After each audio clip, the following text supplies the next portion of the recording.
I'm pumped you wore a KO Dot shirt. Toby's gonna be hyped. Yeah, your bandmate. No, it's like this Yeah. is my favorite record of all time. Is Choirs of the Eye. It's kind of I remember listening to it in the 2000s, and I was like, Yeah. whoa, like it still is my favorite record. Really, favorite record Yeah, ever. He's gonna. yeah, I think ever. that's gonna mean a lot to him. Well, it's the reason I write the songs in the rhizomatic form. Is because of Chaodot and Carnate and like I don't know, a few others before I Khanate, yeah. Khanate is one of my favorite. That's one of the sickest Yeah. shows I've ever seen. Khanate and That was the best Aqualem. shows. Yeah. Yeah. As when I saw them in Roadburn, and I was like, yeah, it was one of the I was like really upset because I played the Origin set and just kind of re-traumatized myself, and I'm like, damn, I'm so depressed. It's like that's what the album does. So I was like, damn. okay, I'm gonna not cry in the hotel. I'm gonna go and watch Kanye, and it just instantly repaired me.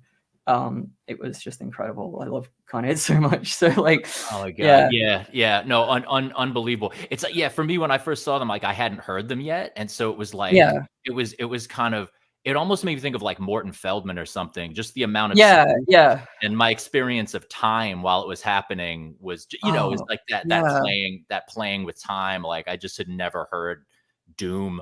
I wasn't even experiencing it as like doom metal. It was just like composition with those sounds or something, like. Yeah, I love Morton Feldman. I haven't listened to all these works because they're all like 10 years long. But I really like, I think it's for Philip Gaston, the one with the flutes. Oh yeah. And it's like there's this part you have to deal with like 6 hours of it, but then like 3 or 4 hours in, it suddenly becomes completely tonal and consonant, and it's like unbelievably beautiful, and then it slowly slides back into kind of that awkward like tonal space where it's, I don't know, it's not like a traditional say major or minor key, and I was like, whoa, like that's so cool. And I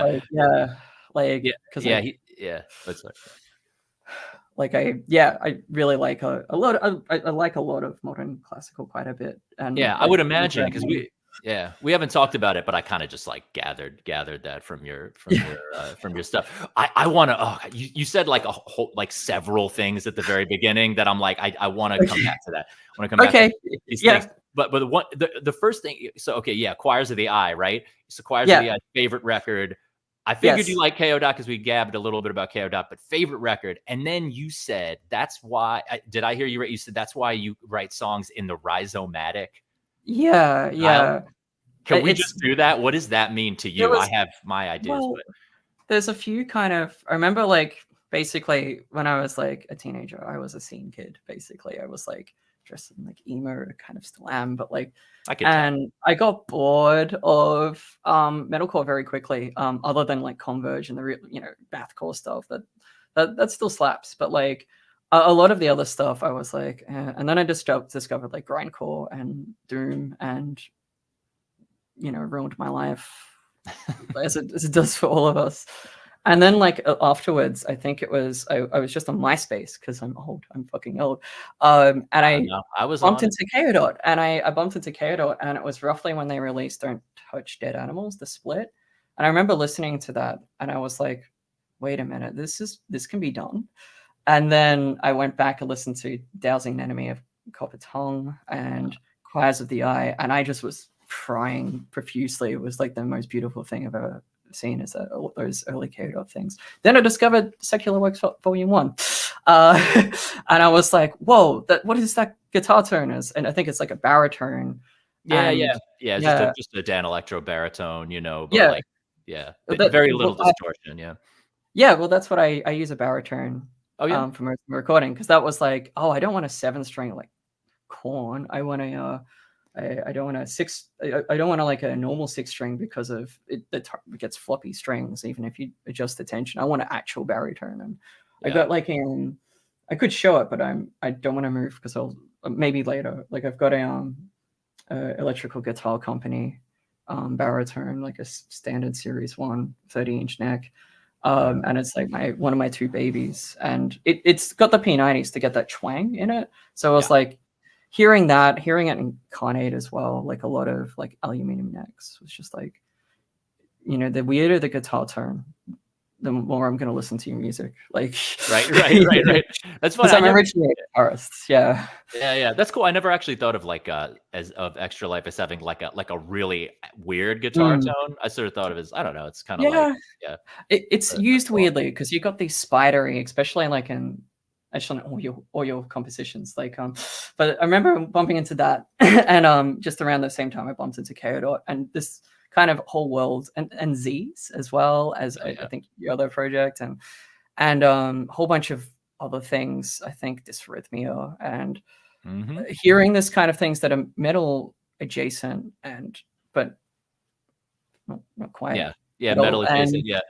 I can do other things, but with song structures that are not centralized around like a verse and a chorus.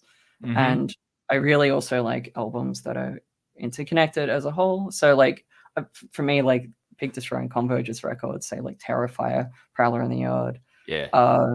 And I get, you know, like Jane Doe, You Fail Me, where it's every song intentionally goes into the next one as different chapters in a book. And then I started listening to older music where it doesn't do these things, where you have the same song structure over and over again with slight variations. And then you also have like, you know, the songs just have like an awkward 3-second gap between them. Like I know, like I think the early version of like Scum and stuff had these big gaps between songs. I'm just like, you can edit those out. And like, for grindcore, you want, you want the punishment of just the relentlessness. I feel like grindcore doesn't get like a ton of love now. It didn't become trendy the way black metal. Like first of all, I like that black metal became trendy. Like I think that's actually cool. Like for you know hipsters, like art people. But grindcore, like maybe because it doesn't have the like edgelord, not lord, but you know, like it's like wholesome leftist, whatever. Like you know, save the planet. Like it's not like ooh, like you know. The politics have always been good from it. Like it's not like you don't have to type in, oh, is this grindcore band sus? With like one exception, you know, there's like one or two exceptions to that, but like we know the one, and you know the rest of them, it's kind of like you'll be listening to this black metal project going, this fucking slaps, and then you Google it up, it's like, oh, they want people like me dead. Oh, that sucks. Like, which is why it's great that we have so many like, you know, black metal bands with like, well, you know, trans femme people like Liturgy. More and more agriculture, and they're all using major chords and they're leaning into being false. And I'm happy with that. It's with grindcore though. I don't know. I don't know. I think it never took off because I think it did take off in the 2000s. Like it's just like, how do you beat Terrifier? How do you beat Prowler? How do you beat Inalienable Dreamless? Like, where do you go from that? I guess Pig Destroyer. Yeah, Pig Destroyer did get some love, and I'm a big fan of. Wait, is this the one you're talking? Is it Agoraphobic Nosebleed the one you're talking about, or no? Well, they were good too because they were like basically the first cybergrind. When I was like a teenager, I'd make little cybergrind things and Fruity Loops because of Agoraphobic Nosebleed. I didn't even know. I didn't even know that term, like cybergrind at the time. But obviously that's Genghis Tron and stuff like that. Oh, Genghis Tron are great. Their early stuff was Aboard of the House, and the EP I was like crazy for. That was sick.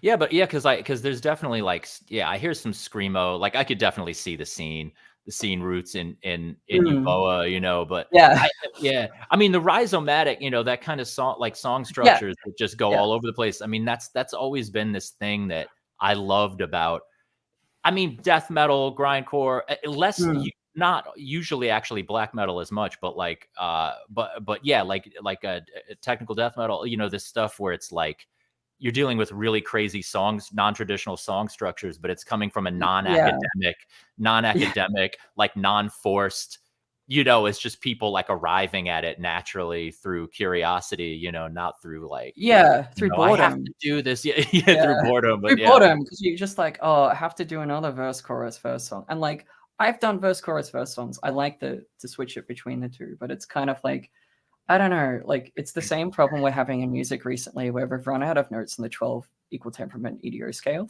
And so people are making the same melodies and suing each other and stuff. And I'm just like, like just I don't know, try 5EDO or I don't know, like, or try a different song structure. Where I think remember listening to like ISIS when I was a teenager and going like, oh wow, okay, so they just build it up to a big thing and then it varies a bit. And reading some interviews of how they structure their songs around non-traditional structures, and I was like, that's a really good idea. And like, I guess in grind you don't usually do that. Like, I sometimes you can, but like it's usually got like 50 seconds to just do a bunch of things that need to go together. But compositionally, it adds more challenges, which are interesting, where you have all these like different blocks and ideas and sections, and you need to make one flow into the next one seamlessly, or like in a way that makes sense. It can be jarring, but like, and that's a much more interesting challenge than like, I don't know, like than just, Yeah, no, I mean, what you do clearly, clearly form, clearly you're dealing with like form, it matters how long things are, the transitions or the hard cuts, the instrumentation, loud and quiet, it's clearly very like how you experience time, and the flow is very, Funny thing though, that like this verse, chorus, verse, like, I mean, sometimes I've got stuff where it's like actually the form is really simple, but just the parts are long enough that it like doesn't come off, like if you know that song Blackmail Blues, like it's actually like a blues. It is like a blues form, but it's just the A. The A section is so long, and then the B section is like really short, and then the A, it's like it's just like secretly like a simple form, but it's like what the material is, like you don't like how to hear it that way. Polyrhythms and stuff. I think I'm trying to remember, like Blackmail Blues, is that the ding? Love that song. Like, what is that time signature? It's so good. It just keeps switching. It just keeps like, composed, right? It just kind of, but it goes by the vocals, right? The vocals first. Then, like I love that song. It's I'm not good at attaching words to things, but like it's that, and I don't see it that way. And bangers, man, see, I love it. But I love it. I love it. I do traditional things. I think Impossible Light has a few of those things. Like Sleep Hygiene is just like a quiet thing vocal, big explosion section, and then the end of it, right? And then changes into the outro, which is very similar to the ambient section, but has an acoustic guitar, and it's basically an ABA structure with subtle variations. And I don't know, it kind of works. Like sometimes I'm just like trying to overthink song structures. Like I think Pattern Screamers is the opposite, and so is Impossible Like Golden Flower. It's like 4,000 things happening at once, like fading in and key changes, which I mean, I think it's something I love about the flow of your pieces. I mean, I mostly, Impossible Light and Origin are the ones that I really, know that I've actually spent some like real time with. And then I know the aesthetics of the other ones, but I haven't like really checked out the flow of the stuff. But I love how like there are parts that do the gradual build-up thing, and then there are hard cuts.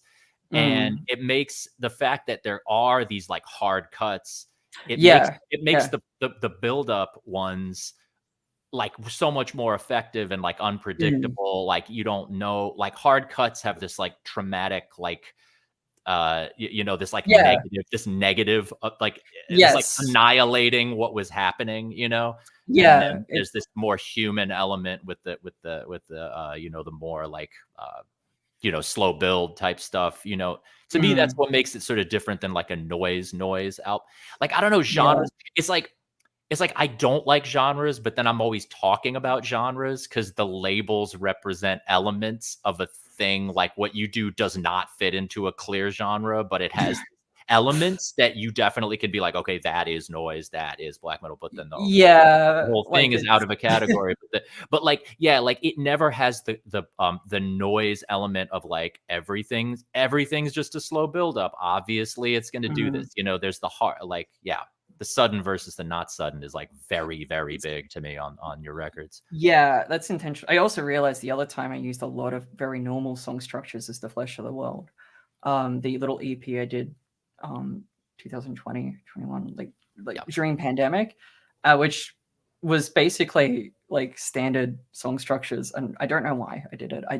It just came out. I had the idea of like, I want to make a doomy scrams record, kind of something like Suffocate for fuck's sake, but no guitars, just replace it with keyboards. And I just ended up like that. And I don't know, I'm happy with that release, kind of like it's so, but now I'm just kind of like, I don't know, I like to switch between it because I get bored. I have so much ADHD, and that's the other reason. Everything is constantly changing, and I have to mix all these genres because I used to try and do just one genre at a time. Didn't work, and I would work on 2 songs of one genre and then go, I want to work on a different thing, and then it's just easier to put them all together and just try and tie them together, say using production and consistent instrumentation and trying to glue so it doesn't sound like Mr. Bungle. No offense to Mr. Bungle. No. They're intentionally like that, but I'm trying to make everything smooth. Yeah, like, No, I feel the same way. It's like Mr. Bungle and Naked City. They like blew my mind, but it's like that kind of jarringness, right? The genre hopping. Like, yeah, I'm not really, I obviously, going more smooth, smooth pace. A good point also about just instrumentation, how it's like if you limit, if you, or not limit, but if you have this sort of very clear palette of like what the instruments and the sounds are. Yes. And it's going to have a certain coherence. Like you can really freak off like in between. Like, within that, knowing there's going to be a certain, you're not going to suddenly have like a brass band. Although the thing is like, there's so much stuff that like could work, you could work in and it still would be consistent. But yes, I know what you're saying. Yeah. Like the limited palette, I have like several ways of doing it. Like often when I'm making a song, say in Ableton, I kind of make often like either half the record or the whole record or something in a single project file, and then reuse, say, drum assets, synth types, and everything, and kind of to make sure there is, I guess, like sound design motifs. So it feels like it's in the same record, and also to make sure one song flows into the next one seamlessly. Because I don't like, I like having continuity. I don't like having things stop and start other than the noise parts, I guess. Word. The cut up harsh noise things. But with the sudden stops, I started doing that live where I was like, everyone's fading out. Like I hate fade outs in songs. Like sometimes they work, but most of the time it's just like they couldn't think of an ending. But sometimes they think of good fade outs. Like I actually really like the Beatles song. What is it? She's So Heavy. And noise fade out, and I'm like, damn, they actually that's actually interesting. So I think fade outs can work, but I think they disrupt it if you have a fade out in the middle of a record, or like they're not thought out well. But I also, when I was playing live, I would just like disconnect all my stuff or like close my laptop, and people would just be shocked. They wouldn't be able to make it into background sound because the sudden jumps of dynamics forces things to not be in, to make it forces their brain to pay attention to things, which again, ADHD, I need that for me. Otherwise I'm gonna zone out and do something else. So like and like just I think that was kind of like just a compositional. I hope I don't overuse it too much. Are people doing fade outs a lot now? Because you mentioned the Beatles. I think of fade outs as being like an 80s, 90s thing that I grew up on. But are people back into fade outs now? Or like, is that I don't really know. I think because I don't really listen to too much kind of like pop stuff and more accessible things because I'm lame. I think people still use it, but I think I'm mostly thinking of 90s and 80s, like getting a song of just like, I don't know, a really good like metal record in the 90s and 2000s as well. I'd be like, this is great. I wonder where it's going. And it just fades. I did always kind of love like at the very end of a fade out, if someone does some little extra, like some extra, like yeah, or Yeah, like yeah. woohoo. That's like Or that is who like too campy or ridiculous to be in the main Yeah. part, but they like sneak it in at the very end or whatever. I think weirdly enough, I have respect for Paramore, Yo, for Paramore this was 'cause good. Yeah, yeah. I actually out of all the accessible bands, I actually really like Paramore's first few things, and they had Yeah. this song called Future, which was like their post-rock song, and I can't remember. I think the record was called Future. It was self-titled or something, and it fades out after with big noisy kind of post-rock section, which is from Paramore interesting, and then it just fades back in, and I'm like, that's I'm like, I don't know if it like works, but it's fun, and I'm gonna remember that. So like I guess they can be used. I don't like to say any compositional element cannot be used ever. It's just kind of like understanding what compositional elements do and not just putting them there because you ran out, either someone ran out of an idea or they didn't know what they were doing with the element. Right. Whether it's like a fade out, sudden cut, dynamic shifts, crescendos, decrescendos, and all these things. Like you can't, like every time I think of like that can't be done, I'm just like, what if I can do it? Well, Like, the thing that was taboo for me that I haven't like taken up the mantle of facing this, breaking taboo, but whistling for me, oh no, that was like, that was, but I tweeted that. I was like, fuck anyone who has whistling in a song. Why would you do that? And then someone was just yeah, immediately was just, actually, yeah, Chris from Profound Lore, like tweeted, he was like, what is it? Yeah, he was just like, Scorpions, Winds of Change. What? And I was like, God oh, damn it, that is good, isn't it? Like, I've never heard.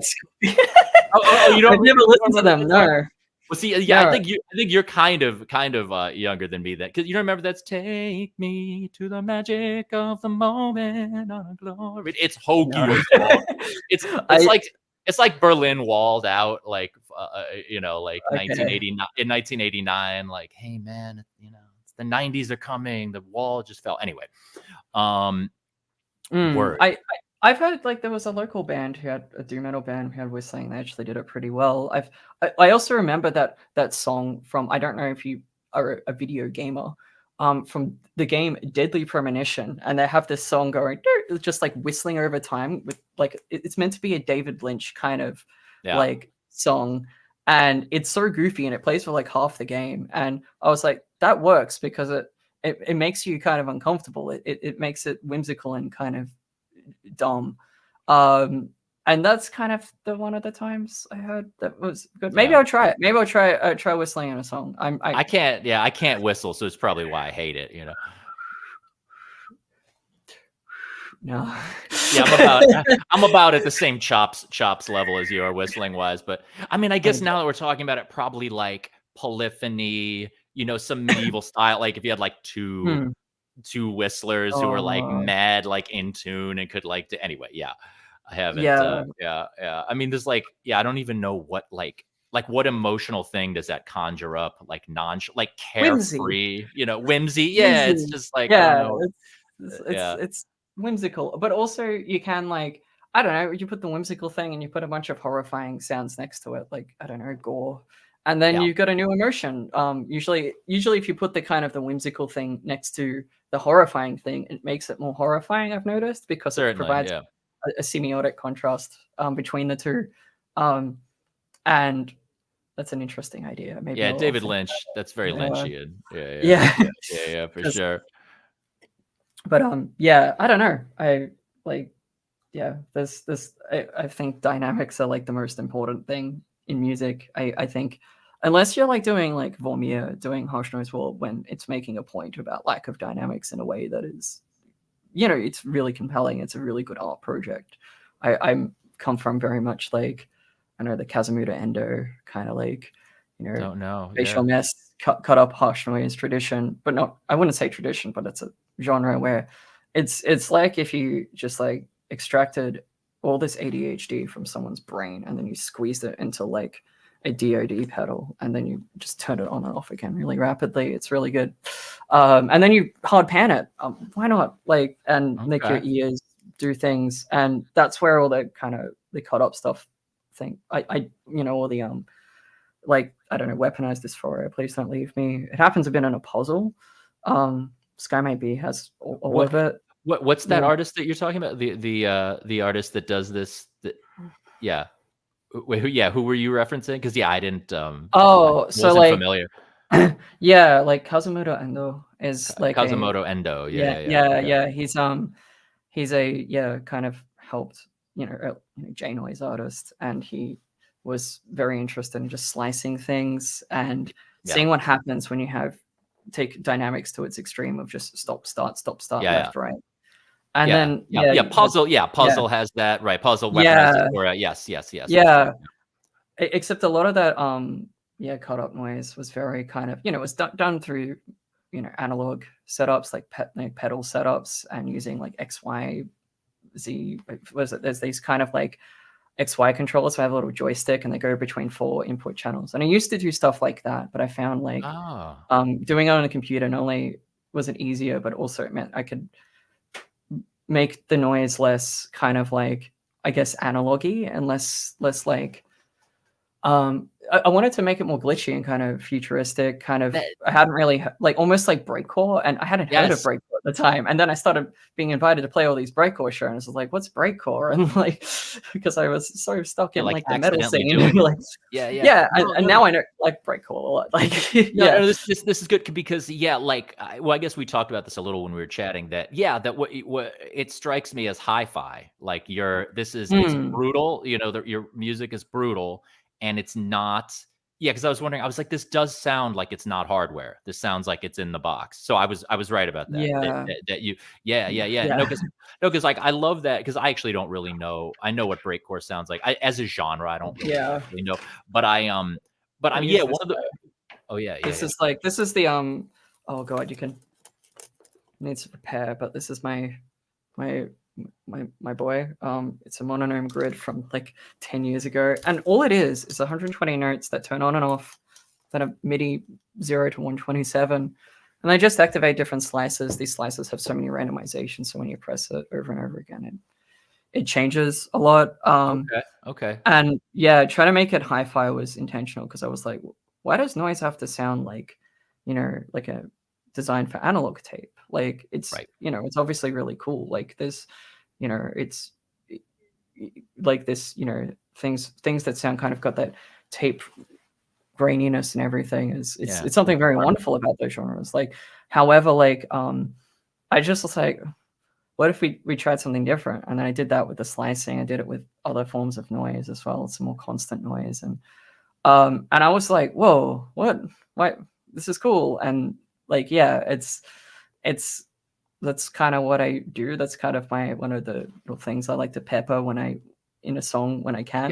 The high end, your use of high end that's like not just piercing like feedback, although I guess that's intentional, but the crispy, you have a lot of crispy stuff, and that is like, to me is like not, it's very out of the box or in the box, in the box, but genre wise outside of what I think of when I think of noise. Like it's like almost like is this coming out of like IDM, like like glitchy, like there's like crispy, and stuff that I don't know what genre I would associate it with, but I got breakcore, but like I think that's still very much an EDM genre, and I think breakcore is wonderful. Like I remember bumping into Xanopticon after people told me to listen to breakcore, and like Sewer Slut and all these people. I was like, whoa, this is so cool. But like I come from it from very much like growing up listening to like Dillinger Escape Plan and K-Dot and just like weird metal and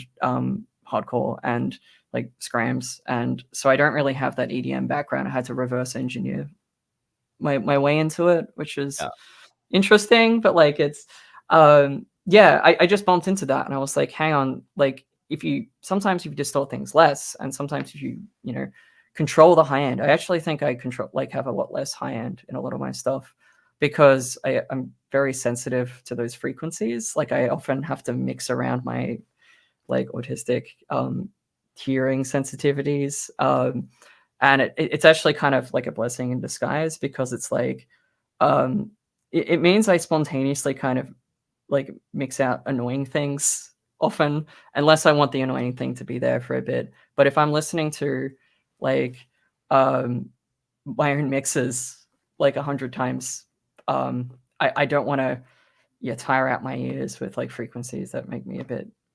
anxious and Yeah, no, responsible. that's interesting. You hearing you talk about like autistic, like sensitivity to certain. I know so Yeah. little about the ins and outs of autism, other than just all Mm. my favorite people are autistic nowadays, like for some reason. Yeah. But yeah, I don't like. It's interesting that I do know. Yeah, like intense sensitivity to certain things is auditory. Like Mm. auditory sensitivity.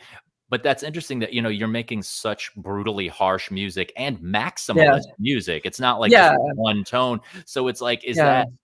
that I don't know. Yeah, how like I does it does it work autism wise? I know not if you would necessarily yeah, have an I answer for this, but there's like a few frequencies that like are hell for you, but then like all this other stuff can be just turned up to like a million. Is that my hypothesis about it is we're not good at filtering information. We kind of get all of it happen at once, and this can be good for seeking patterns and analyzing things and making a song when you just you hear everything at once. This is bad for also for other, I guess, bad, but I'm not. It's not really. I don't mind it. One, I can't understand lyrics in music ever, even if it's pop. Like I remember someone saying about to me, which is like this grind and death metal. You can't hear what they're saying. It's like you can hear what people are saying in music because it's all one big blob. And like people say, why are your vocals are so low? And I'm like, well, other than the fact that I'm not very confident at them, well, they're there as an instrument. They're just an instrument like any other. It's not like like it's not like vocals with a bunch of music behind it. It's an instrument. If you want to understand what I'm saying, just read the lyrics or just and they're not always buried, but like, and so that's like auditory processing. I wouldn't say disorder, but like a difference. yeah? Some frequencies, especially resonant tones, so like kind of things, they're Mhm. really say like an ambulance siren. I live near a place, hospital, and the ambulance is always like, I have to do this when they come Oof. past. Yeah. But with noise, I think if it's information input and it's overloading your brain's ability to process information, when people are listening to noise, I think one of it's like if you put a white noise generator on a music, like a not music, but like a white noise generator, and you're trying to sleep, it cuts out all the differentiation in the background and gives you one source of information. And so if you have like a neighbor driving and beeping and you have the white noise loud enough, it's usually pink noise because white noise is kind of painful. And it drowns things out to a certain degree. And with like noise music, that's I think that's part of it. If you're walking down the street and you're listening to noise music, you can only hear the noise music. The second thing is it's stimulating. Like we don't just try and be as calm and quiet as possible. It's Yeah, like clearly. we do the stimming. I don't fully understand why. Maybe it's like soothing. I think it's I don't know. Like so it acts as that, and you can have like not just physical stems. You can have like visual stems, like having lots of colors, like I have around me, and you can have like auditory ones, which is what I make. And the final thing is the fact that a lot of us are quite upset. We need a bit of catharsis. Mhm. So I think it's those three because again, I don't think it's necessarily like it's not. I don't know if it's an intrinsic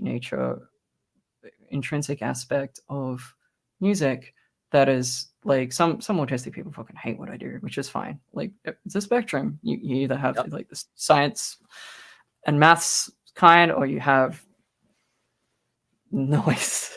You have what I Right. do, and Yeah. like or like there's probably a bunch of other ones, but like with that, I find it like it. Yeah, it's the mixture is it's stimulating. It reduces information input from like the outside world, and like the same reason if I'm in a room and there's two people speaking separate conversations, like two separate conversations in each ear, I'm like, no, it's Yeah. just the information. Whereas if there's a big loud sound, if I'm going to see a doom metal band, it's like there is one source of information and it's stimulating. So I've noticed that's probably why I have a lot of people who listen to my music and this kind of music in general who are on neurodivergent in some way. And it's also like my ADHD as well. The constant changes, the constant, trying to do everything I can to make sure someone's attention is glued to the music. Mhm. So it's not just autism, it's also that part. Um, I think that's how it affects that. It's there's probably other aspects as well, but like I have kind of noticed, like, talking to people who listen to my music, there's like it's not all neurodiverse people, but it's an unusually high amount. Mhm. And some of them have said, "Oh, why do our brains like this very specifically?" And I'm just like, it's stimulating, cuts out information, and it's cathartic. Yeah. Yeah. And it, Yeah.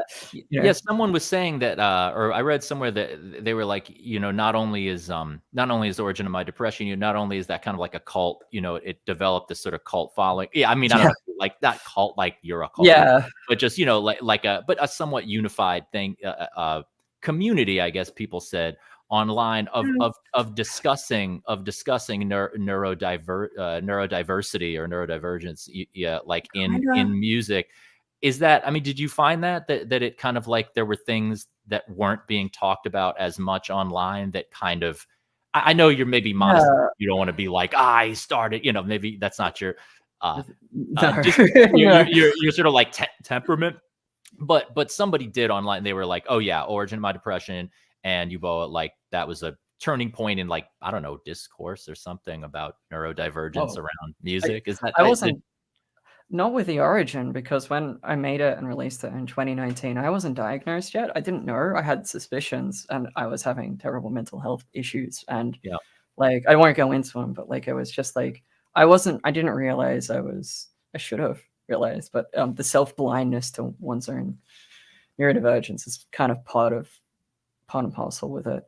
Um, and like, yeah, it was like a year later, I got diagnosed with ADHD. And originally I was kind of like, oh, what? No, no, I don't want to be diagnosed with more things. And now I've kind of accepted it and kind of like, I'm very loud about it and annoying and cringe. Mostly because like it's like I spent a lot of time kind of blaming myself and being mistreated by people, not having accommodations, being assumed to be you know icky and gross and stuff Yeah, like just. yeah. What And seems like then I got diagnosed. I was like, "Oh, no, it's not my fault. Fuck yeah." Like, and like, right, this right. Well, explains yeah. everything. Like, Well, it and seems like a diagnosis for something. It's like maybe this yeah, has changed in a sense that maybe like years ago, when you call something a diagnosis, it would maybe mm, imply that it needs to be like fixed. Whereas now maybe it yeah, doesn't necessarily like having a word for something doesn't necessarily mean it's pathologized, although something could be it, pathologized, but yeah, you're not necessarily like fix this. It could just be like, okay, no. there's a word for this. No, Yeah. I think I said a silly, what is it, a joke on Blue Sky. I was like, I'm taking probiotics now, and like, there's the association of autism and the gut, and there was like a bunch of like Oh, fake is there? science articles saying, yeah, if you fix your gut biome, you fix autism. It's not true, but we Oh, do get a I bit didn't of know that. gut issues and stuff. And I was like, all right, I'm taking probiotics. I'm becoming holistic now. I'm no longer neurodiverse. My music's going to become a lot more popular and Right. a lot more boring. See you later. Right, right, right, Like, right, right.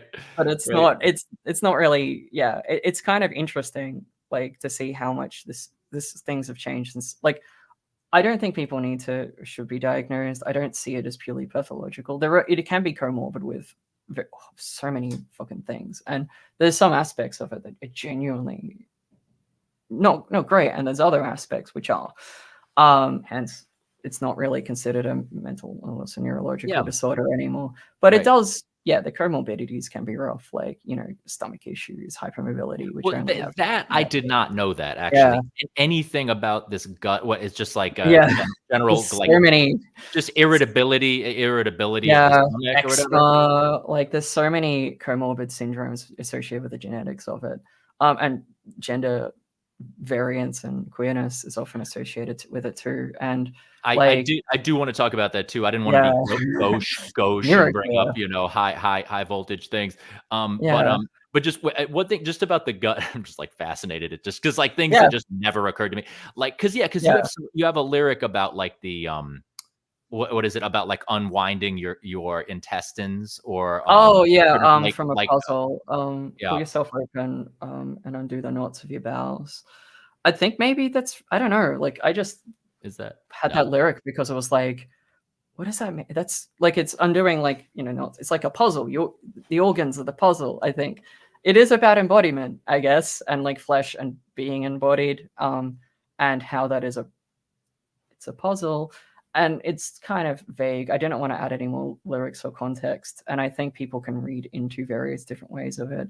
But when you point that out, maybe unconsciously that was part of it. Like the unconscious always finds its way through lyrics. So like, no, it's like weird. Like a lot of the time, I'll be like, I know what I'm doing. This means this, and other no. people will read something into it, and I'm like, I'm gonna have to accept that that's equally as real as what I thought. I don't know. Yeah, like because there's a thing about, I hope like I'm not overdoing like interpreting, but when you're talking about like unwinding your bowels, like it in my head kind of connected with the Gordian worm thing, because I was like, because you're talking about like a parasite and it's called the Gordian worm. So I looked that up, and then I'm thinking, okay, Gordian knot. The Gordian knot is like this mythical. I mean, that you meant that to some extent, it's all right? connected. It's Untying a worm, untying a parasite, the gut as parasite or something, like the worm, the gut is the worm or something like that. Is that? That song's about the concept of jouissance. So like the Lacanian concept from psychoanalysis, where it's like it's kind of like instead of having just like pleasure over here, pain over here, sorry, getting back and scream, pain over here, pleasure over here, it's kind of like pain and pleasure are not necessarily opposites. They can be entangled, and like, I don't know, with the Freudian concepts of like, the life drive, eros, and death drive, thanatos. For Lacan, they're not opposites. They're two sides of the same coin. And that kind of, it's why you have like masochism. It's why you have like, stuff like kink. It's why you have like, like it's how the unconscious works. And it's like how societies work, where people will do stuff that destroys them and enjoy it. Like enjoy your symptom, I think, is like a Zizek term here. And it's really much about that. Enjoy your symptom. Yeah. Okay. So someone who'd be like, I remember like one of the Freudian case studies on the Rat Man, who was I believe some kind of obsessive compulsive individual who would always have these intrusive thoughts about being tortured, based on a story heard in the trenches of World War One, where he would, hopefully I get all these facts right, where it would have this form of torture that, I don't know, they did in World War One. I don't know if it's real, where they put a bunch of starving rats in a jar, and they get the guy they want to torture and put it on his butt, and they're hungry and they eat into his butt. I remember it's hearing like really grotesque. And like, and when Freud was analyzing him, he was just going, what is this idea you keep being brought up? And he noticed that when he would bring it up, he would be like, have this weird unconscious expression of enjoyment bringing it up. And that's basically jouissance. And that's what I've had a few songs about this, but like Gordian worms are very much about this kind of like, having this relation to a parasite. It's clearly consuming you while also being dependent on it. And it's kind of like, it's a very dense like set of lyrics, and how sex and death are always combined. Like it's there's obviously queer elements of like, bottom, the top, and like the once immortal and now a lifeless corpse. Like, I'm paraphrasing my own, I'm not good at remembering, I'm a little dyslexic. That lyric is kind of summarizing it, and it's meant to, like, it's a very Nine Inch Nails influenced song, like kind of, like Closer or something from Downward Spiral, where he was like, he still is, like, Trent is the master of combining sex and death as themes. And I remember always being interested in that philosophically, of being like, all right, so, like this idea of like, pleasure and pain, instead of being opposites, they're kind of two ways of achieving the same kind of, I guess, pure intensity. Yeah. While also trying to control it. Yeah. And it's why, like, people believe in things that hurt them. And like, as someone who's like a little OCD myself, like it's, the story of the Rat Man, it makes sense when you're just like, when you have all these thoughts, just like, what if I get sick? What if I leave the stove on or whatever? You kind of, why does your brain keep doing this? And like for Freud, your brain only does anything for enjoyment, even if it's something self-destructive, because they're not the opposites. And this appears in a lot of my music. It's kind of like, why is loud, horrible, atonal sounds enjoyable? It shouldn't be. It's called noise for a reason, and it's precisely because it's unenjoyable that it's enjoyable. Yeah. And like it's just. I assume you're into Bataille, right? I mean, I would have to. Yeah, Bataille as well. But Bataille has a like. What's interesting about Bataille, and I haven't read too much of him, but I know, the general gist of his thought, where he's focused on jouissance as well, but for him, jouissance is something that needs to be, you need to get rid of it. You have too much enjoyment, you have like too much of something, you have a surplus, and you need to squander it or else. So I think of that, like, because he's, the Bataille's economy is always about like, there's too much stuff. There is too much. But he likes errors. that. That's the point. I mean, I don't think the well, this is Lacan and Bataille. Well, this is actually, this is because also funny story is I think like Lacan took Bataille's wife. They just like really, she like damn, cucking Bataille. Yeah. Out of all people to cuck, like I know. Yeah, but he's kind of, when Bataille was talking about this like surplus of I guess like an eros or like enjoyment of almost like thermodynamic energy to turn into work and stuff like that. Yes. Lacan was talking about this in relation to mental health and psychosis and stuff, where there's this build-up of intensity. And he gets this from Freud.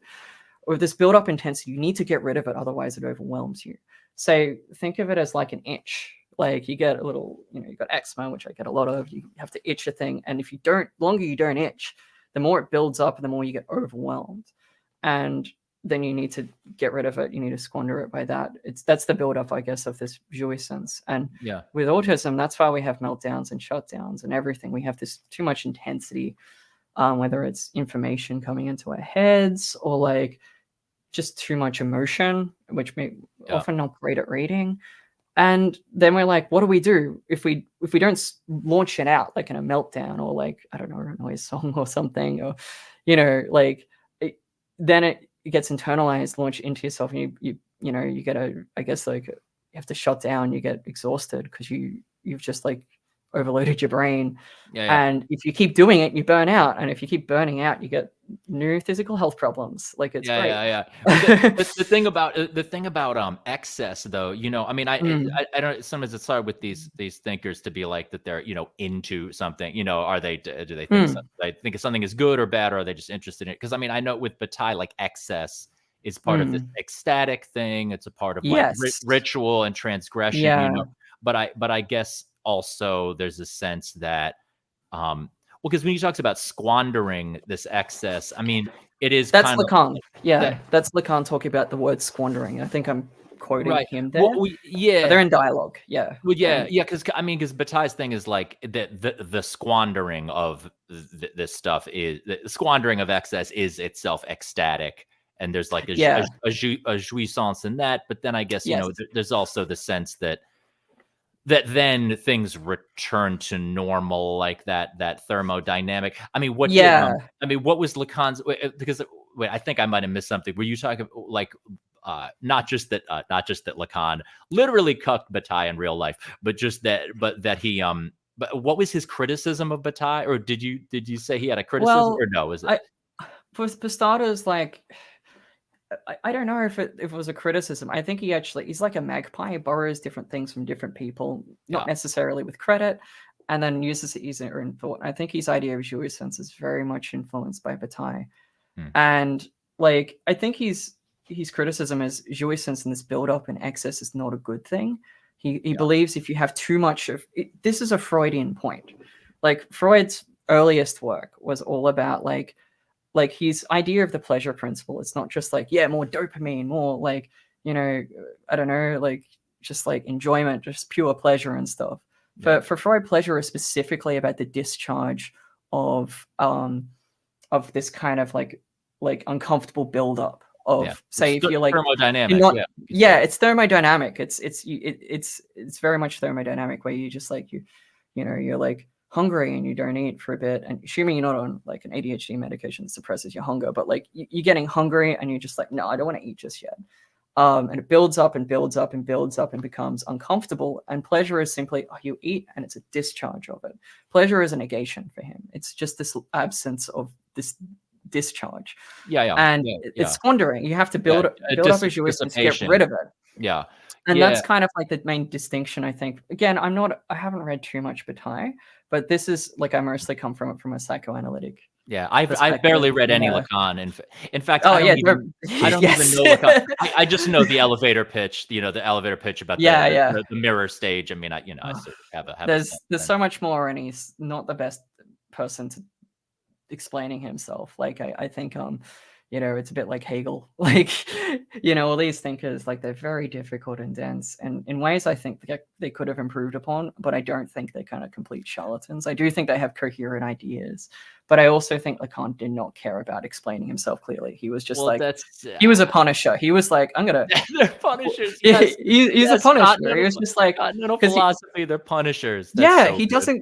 He literally doesn't care about teaching anything other than making people feel things and teaching people how to be psychoanalysts and being obscure, so they can, when they bump into a psychotic patient, they would be like, oh, I need to unsolve the riddles in this. I don't think it's the best way of doing it, but he would always speak in these like riddles. But the other thing, he would love to make controversial quotes like "La femme n'existe pas," the woman does not exist, and everyone's like, bro, what the fuck are you on about? Women exist. Like, there's only one gender now. Like, it's this. I guess you broke the gender binary by making one of them, which is insane. I don't know though. There's something. I never even thought about that. People being like, you're not a woman. There's only two genders. Just being like, there's only one. It's like, I don't know.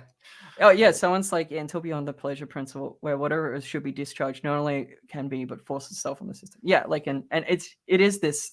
Yeah. Like, kind of thermodynamic, whereas Lacan, it's kind of semiotic and almost mathematical. Sorry, go ahead. But with that, I think specifically that idea of this build up of, is that something I dropped? Or was that my phone. I was just like, oh, okay. With those things, it's kind of I think a lot of autistic people when they experience overwhelm, where they have this buildup of, I guess like it's similar to like electrostatic kind of like energy, and then you zap, you touch something made of metal and zaps you, and you get it out of your system. And like, I think when we're having to mask and pretend we're not autistic, we have to like, do all these 50 trillion things that we have to do in the modern age, which we didn't have to do like 100 years ago. And like, then there's all this like people like, discriminating, going like, why aren't you making eye contact? You're weird and stuff. Especially if you're like older. I think it's changing a bit now.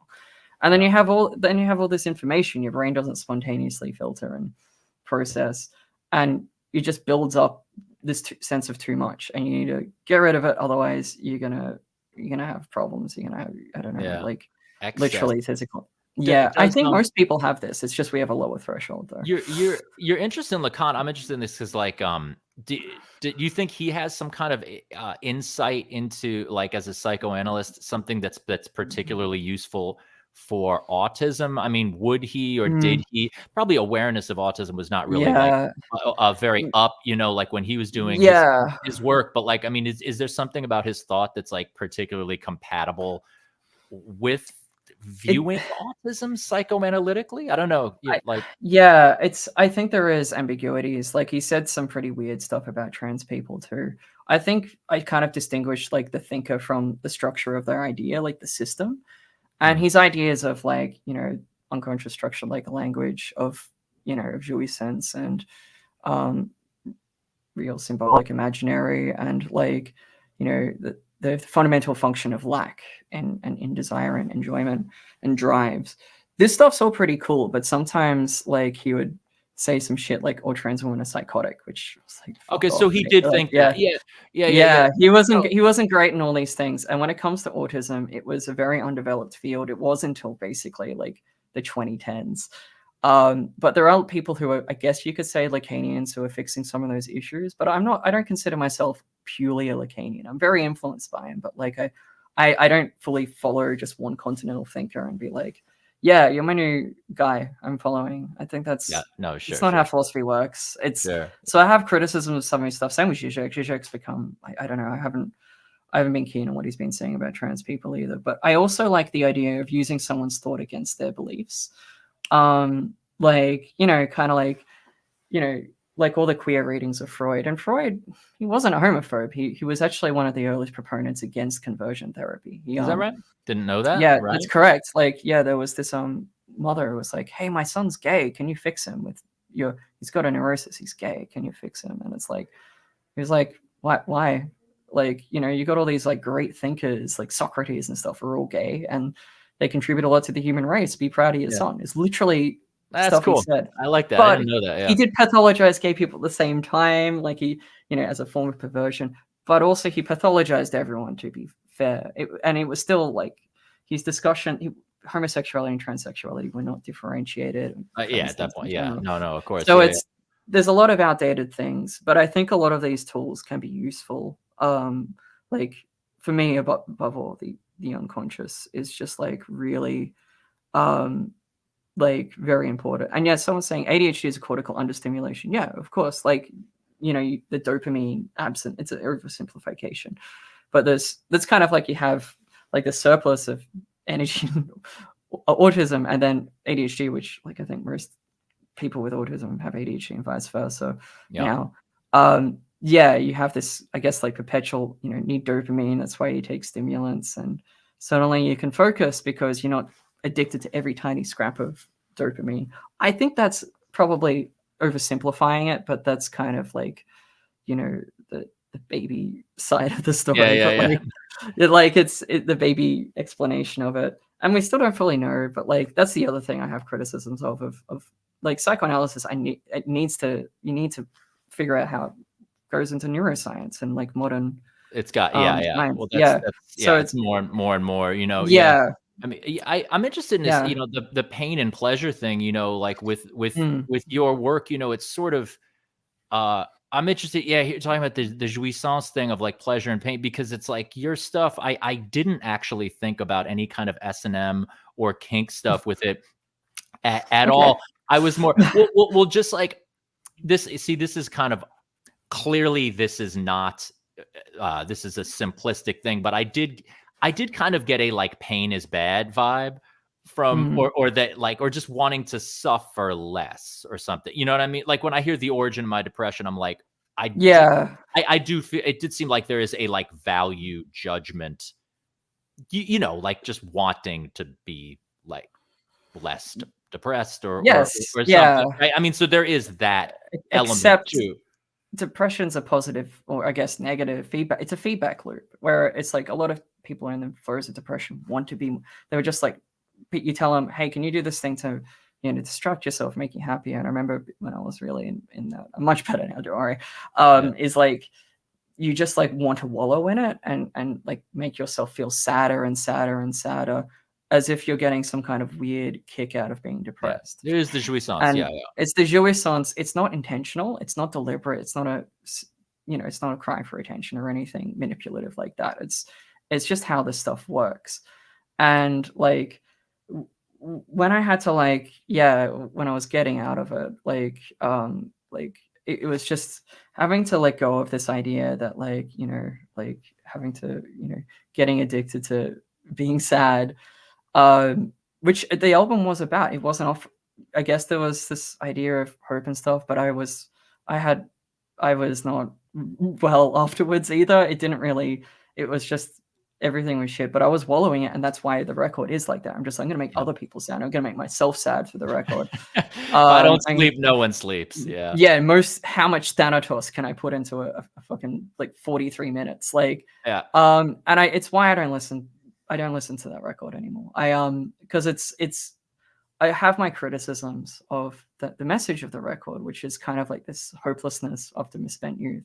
And when I played it live in Roadburn, despite the fact I had a horrible cold and lost my voice, I did not enjoy playing it live. I don't want to do it again. Okay. Maybe I'd play an Angel, but not the entire record. It's just because traumatizing. I wanted to ask you about because you said something about re-traumatizing yourself. Yes. Which is like this is something I'm like, I'm so like, yeah, I have such mixed feelings about this because this is I mentioned Mm, this in the video I just made of like my top lyricists. I'm like going down this mm, list of all my favorite lyricists, and then halfway through listing them, I'm like, oh, this is just all pain and trauma and negativity and stuff.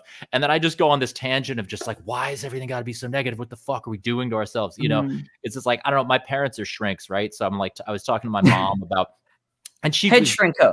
head trigger, Your yeah, song Head exactly. Shrinker. Yeah, Yeah, yeah, yeah. yeah.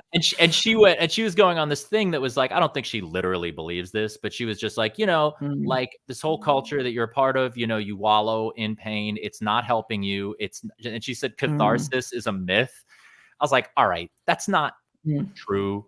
But I was interested in what mm. truth, there is. Cause like I know, like Kristen Hayter, I think this is I don't want to overly summarize, but I think part of her thing of like leaving lingua ignota behind Yep. was I heard her say like this is re-traumatizing me for other Yes. people's benefit. She was like, I love my Yes. fans. I'm giving them catharsis. I'm fucking Yeah. my health up and canceling tours. And she was just like, Yeah. fuck it. I'm doing this other thing now, which I was like, Yeah. I was that's so impressed. bold. It's Well, impressive, I right? think it's Like, incredible. Like she's fucking right. Like yeah, when I saw her say that, and like, like I was like, oh yeah, maybe I should stop too. And like, kind of, I don't necessarily need to make everything happy, but I don't think I need to. I don't know, just make the saddest music imaginable forever. I think I yeah. would like to eventually have a life worth living. So like, and she said that and just stopped using Lingua name and wanted to move beyond it because yeah, same reason with me and the origin. It's literally like the same reason, Mount Erie with a crow looked at me and I imagine like Mm, I have a nice life and you know they have yeah. I imagine some similar ambiguities around that and Giles Corey. I have the Giles Corey poster up here there. Uh, And it's kind of like I know a lot of my fellow Flenser acts, they have this contradiction as well. Or they especially with the sad stuff. Not all of it's sad. Like agriculture is just like I love it's just like oh yeah. yeah, I it's a haven't checked joyful them out yet. music. Yeah, they're Yeah, new, I right? remember Yeah, new Flenser. yeah, like Oh, yeah, you got the Have a Nice Life thing behind you. That's what that is. That's the Death of Marat thing. Okay, right on. yeah, there's death consciousness because I'm basic. No, I love this record. No, I think, yeah. Just it's I like Fantano. Hey, we're fucking, yeah. we're But it's kind of like, yeah, like those trauma records, like the big trauma records. The same with I think the one I think is the scariest is Everywhere at the End of Time, because I had a I don't know grandmother with that. Alzheimer's. The Caretaker, Everywhere at the End of Time. Oh, And okay. that one I couldn't finish. That one was just like, hang on, what's this? What's the, like this is just the most upsetting. Like it's brilliant art, incredible art. Like, but I can't listen to it. Yeah, yeah. Uh, Same with The Crow looked at me. I listened to it once and it was like, this is incredible, but like I don't want to listen to this again. I just want to give I just wish I don't know, Phil, he needs a big hug. He needs just someone to just hold him and be like, "You're okay, buddy," and just like Yeah. Yeah, is there's is definitely yeah. there is music that I don't need anymore because I'm just in a better place in life. Xasther was, Mm, like, really important to me, and I listened mm, to Xasther, and I'm just like, "This is mm. I don't th this I yeah." I Yeah, like it's also like I don't know if this. I think these ultra sad records need to exist, like because when people first bump into them, especially like younger people or people who might be more isolated or don't have much understanding of like mental health stuff, they go, "Wait, someone else feels like this. Someone Sure, else captured my emotion sure. and put it into music," and they start there's this kind of like, oh, I'm not alone thing, Yeah, which is extremely important. It's why I haven't like why I'm still going to make sure people can listen to the origin yeah, and like, buy a vinyl and whatever. Like and like is I think that part's very important because it's just that's just the beginning. It can't end with that. And like totally. yeah, like it needs to like having catharsis from sadness is one thing, but actually like I don't know, working on your mental health issues, but not just mental health as in like it's a chemical imbalance and stuff. It's like most chemical imbalances like Mark Fisher, right? Like in Caterpillar's Realism, where he's Yeah. just did a video about him before. And I've just finished his I was just recently reading Post Capitalist Desire, the final lectures Yes, he yeah. was doing, which is the saddest book I've ever read, academic book I've ever read, where he was giving these lectures about trying to imagine something beyond capitalism, get beyond capitalist realism. And he dies halfway through, but from himself halfway through, and it's just like I was like crying. Just that he's just that great, a great like discussion on Leotard. I know this is this thing of like his Mark Fisher's suicide is like, I think, more of a turning point culturally than people give like it credit for or whatever. But it's I mean, there is this thing. I'm like, okay, if someone kills themselves as and is discussing like mental health and depression, I'm like, does that lend more or less credibility? Should I listen to a person more or less on this topic because they killed themselves? You know what I mean? Yeah. Because he was on a waiting list for mental health treatment, but because of the deprivatization of the NHS, according to Post-Carpus Society, he wasn't able to get it.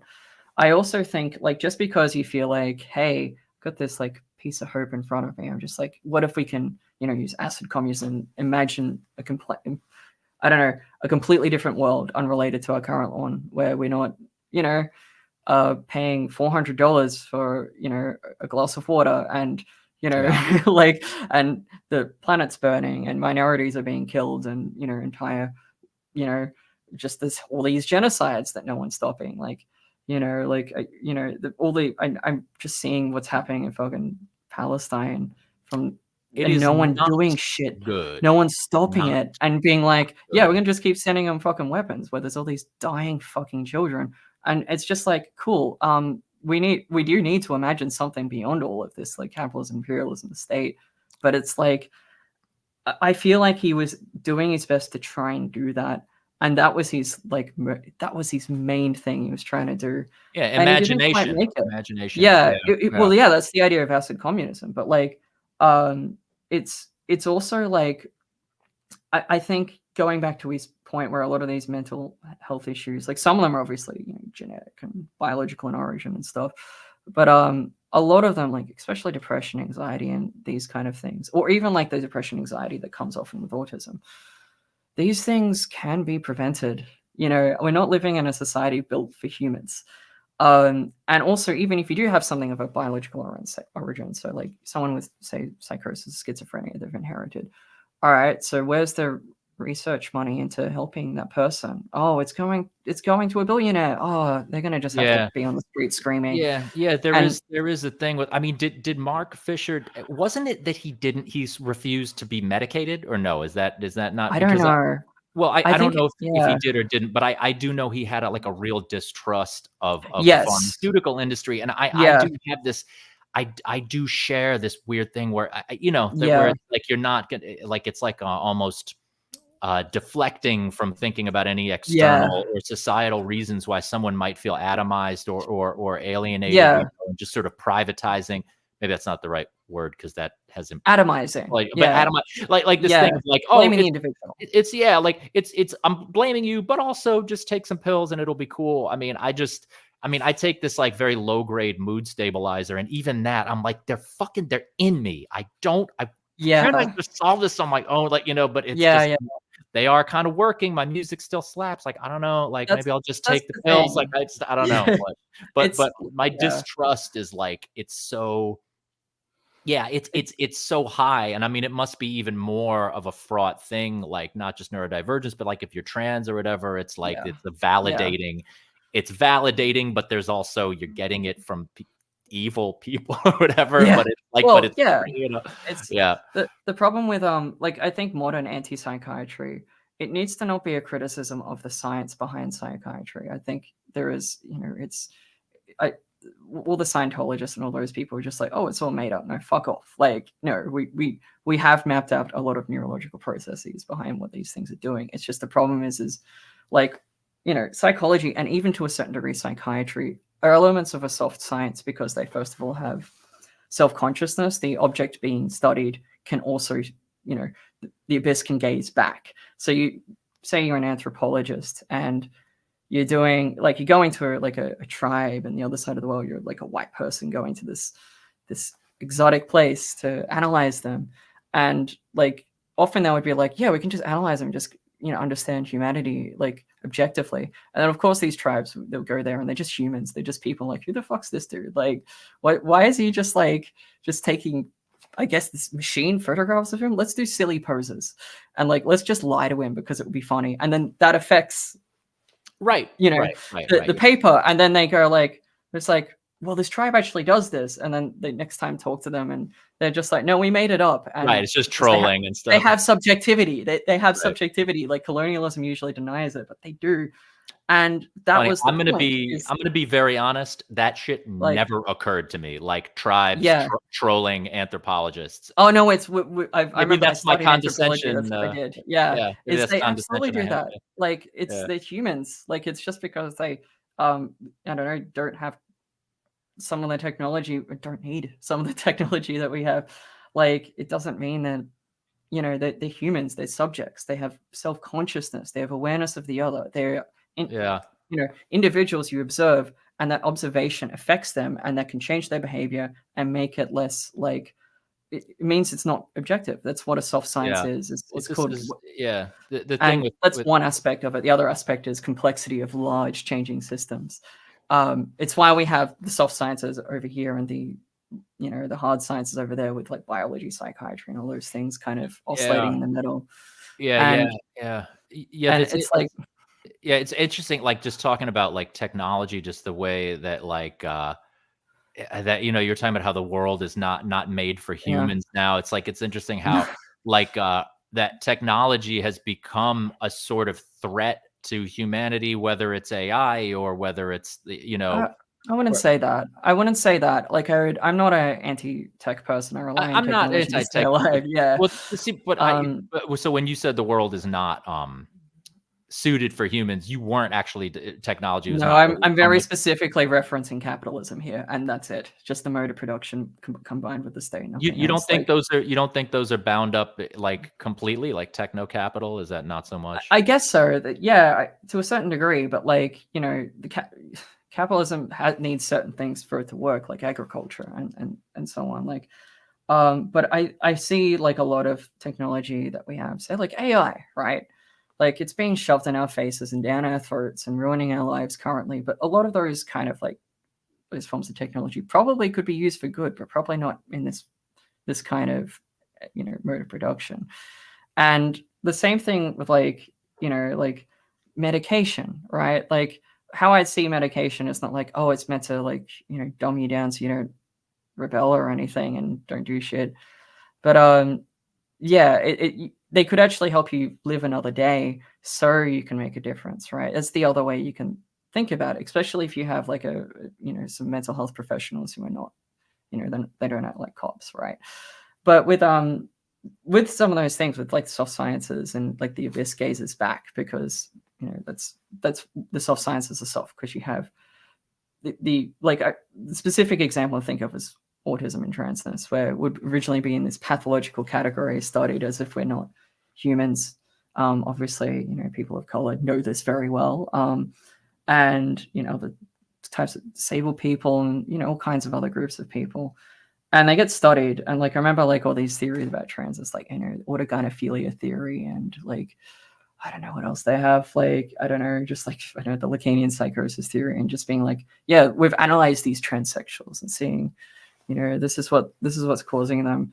And they don't listen to us and our own ideas about it. And like, and same with autism. They're just like, oh, they have no empathy. These people are robots. Just, if we can eugenics them, let's do that. Like, which is what Hans Asperger's tried. It's why we don't use I don't like the word Asperger's, is because he's a Nazi. He was complicit in Nazis. Really? Okay. Yeah, Action T4 and stuff like that. Yeah. And like all of that stuff is like what I've noticed in a lot of art, tying it back to music, is like you have increasingly groups of like say minorities and oppressed groups of people who are using art to demonstrate, hey, we know these discourses about us. Like, hey, like, this is us showing our subjectivity, our interiority back at you. So again, Lingering Oda does this very well with like domestic violence survivors and like I guess like you have autistic people making music about autism now, and you have like obviously people of color have invented massive panoply of genres that were culturally appropriated and contributed immensely to human culture and stuff. But that was originally, a lot of that was them expressing their subjectivity in this way. And like, and that's kind of like, I think that's the other reason, like in the genre, like you're having more women and trans people in this genre, but also like just different groups of people coming in and being like, I guess asserting like, hey, we're not just passive objects to be studied or killed or like laughed at or whatever. There is this, the abyss looks back, and there's a certain, that's the other aspect of origin, I think, and all those other things I think I didn't realize was like I noticed that I don't get many TERFs come after me, like, and I think it's because I listen to that record and they just see too much subjectivity. they're just like, yeah, well, like it did occur to me. Yeah. I had the thought of like, I think there are a lot of things that maybe like anti-trans people seem to think are like gotchas in a way. Yeah, but it's stuff that is actually already being talked about by trans people. Like it's already like got under control or something, being like, like trans people have all these other things, like acting like because it's like overlaps with autism so much that like that proves that it's a problem or not real, and where it's just like, well, okay, autism's fine too, so you're not actually proving, like, it's like not like a gotcha. It's like, it's this pathologization always tries to, like, I guess, desubjectify this other, make him into like more of like a robot without a soul, and like this deterministic being that you can oppress, you can enslave, you can kill. They become, I don't know, a homostaser. They become a Seiko, I can't pronounce it, but like the Agamben concept, Garmin's concept, and of this kind of individual devoid of a biography, just pure life, and bios over Zoe. And like with this, I think one of the functions of art that's very important now is to make sure that any individual who has a subjectivity is able to assert themselves as a subject and being like, hey, like, I think that's, first of all, it's how you actually increase empathy for the other. Like, I do believe that can be done. And the idea, like, especially say with autism, where we just assume to not have any. I was like, have you seen us around cats? Like, have you, like, I don't know if it's just bizarre. Like, especially when you mix it, autism with sexism and racism, and like, and obviously it is prima facie ableism, but like, this idea of it's not dehumanization is not quite the word, because I think even animals like have some ability to like, like, I don't think like, I think animals have some level of subjectivity too, just a very different kind. But like, I don't, reducing the human to the animal is, I think, the wrong way of putting it. I think it's like, well, reducing them to a husk with their interiority. And if they make, yeah, the category, like talking about dehumanizing, like the humanity versus like subjectivity, not versus, but that like, I've heard some people like Fred Moten talks about, he's like, actually is like, he's like, this might sound perverse, but I actually like don't want to be humanized, because the very category of human is about excluding some people from it. So it's this vibe of like, I don't want to, right? It's like, I don't want to be let into a club. It's like, I don't want to be let into a club that was formed in order to enslave me or dehumanize me. So like, don't call me human, because your definition of human already, I don't even want to play. You see this with furries as well. Like you see this with furries. Like a lot of them identify. I'm serious. They I have friends who are, I laugh. I have friends. I actually have friends who are furries who are chill, but I still laugh when I just think about putting on the costume. But it's like, they don't all put on the costume, but I understand where they're coming from. Is this identification no longer with being human? Because a lot of them are neurodiverse, and and dehumanization is like the first thing they do to autistic. It's like a slur appropriation, where you go like, hey, like, I'm assumed to be not human because I don't have empathy. You just show it different. It's called the double empathy problem, where allistic people and autistic people can read each other about as well as each other, and autistic people often cluster in groups, like little nerdy little groups, and have actually an okay time communicating. And empathizing both effectively and cognitively. But this double empathy problem, it basically assumed there was a deficit in autistic people rather than a difference, and being like, oh, they don't have empathy because it's not like ours, and only our empathy is empathy.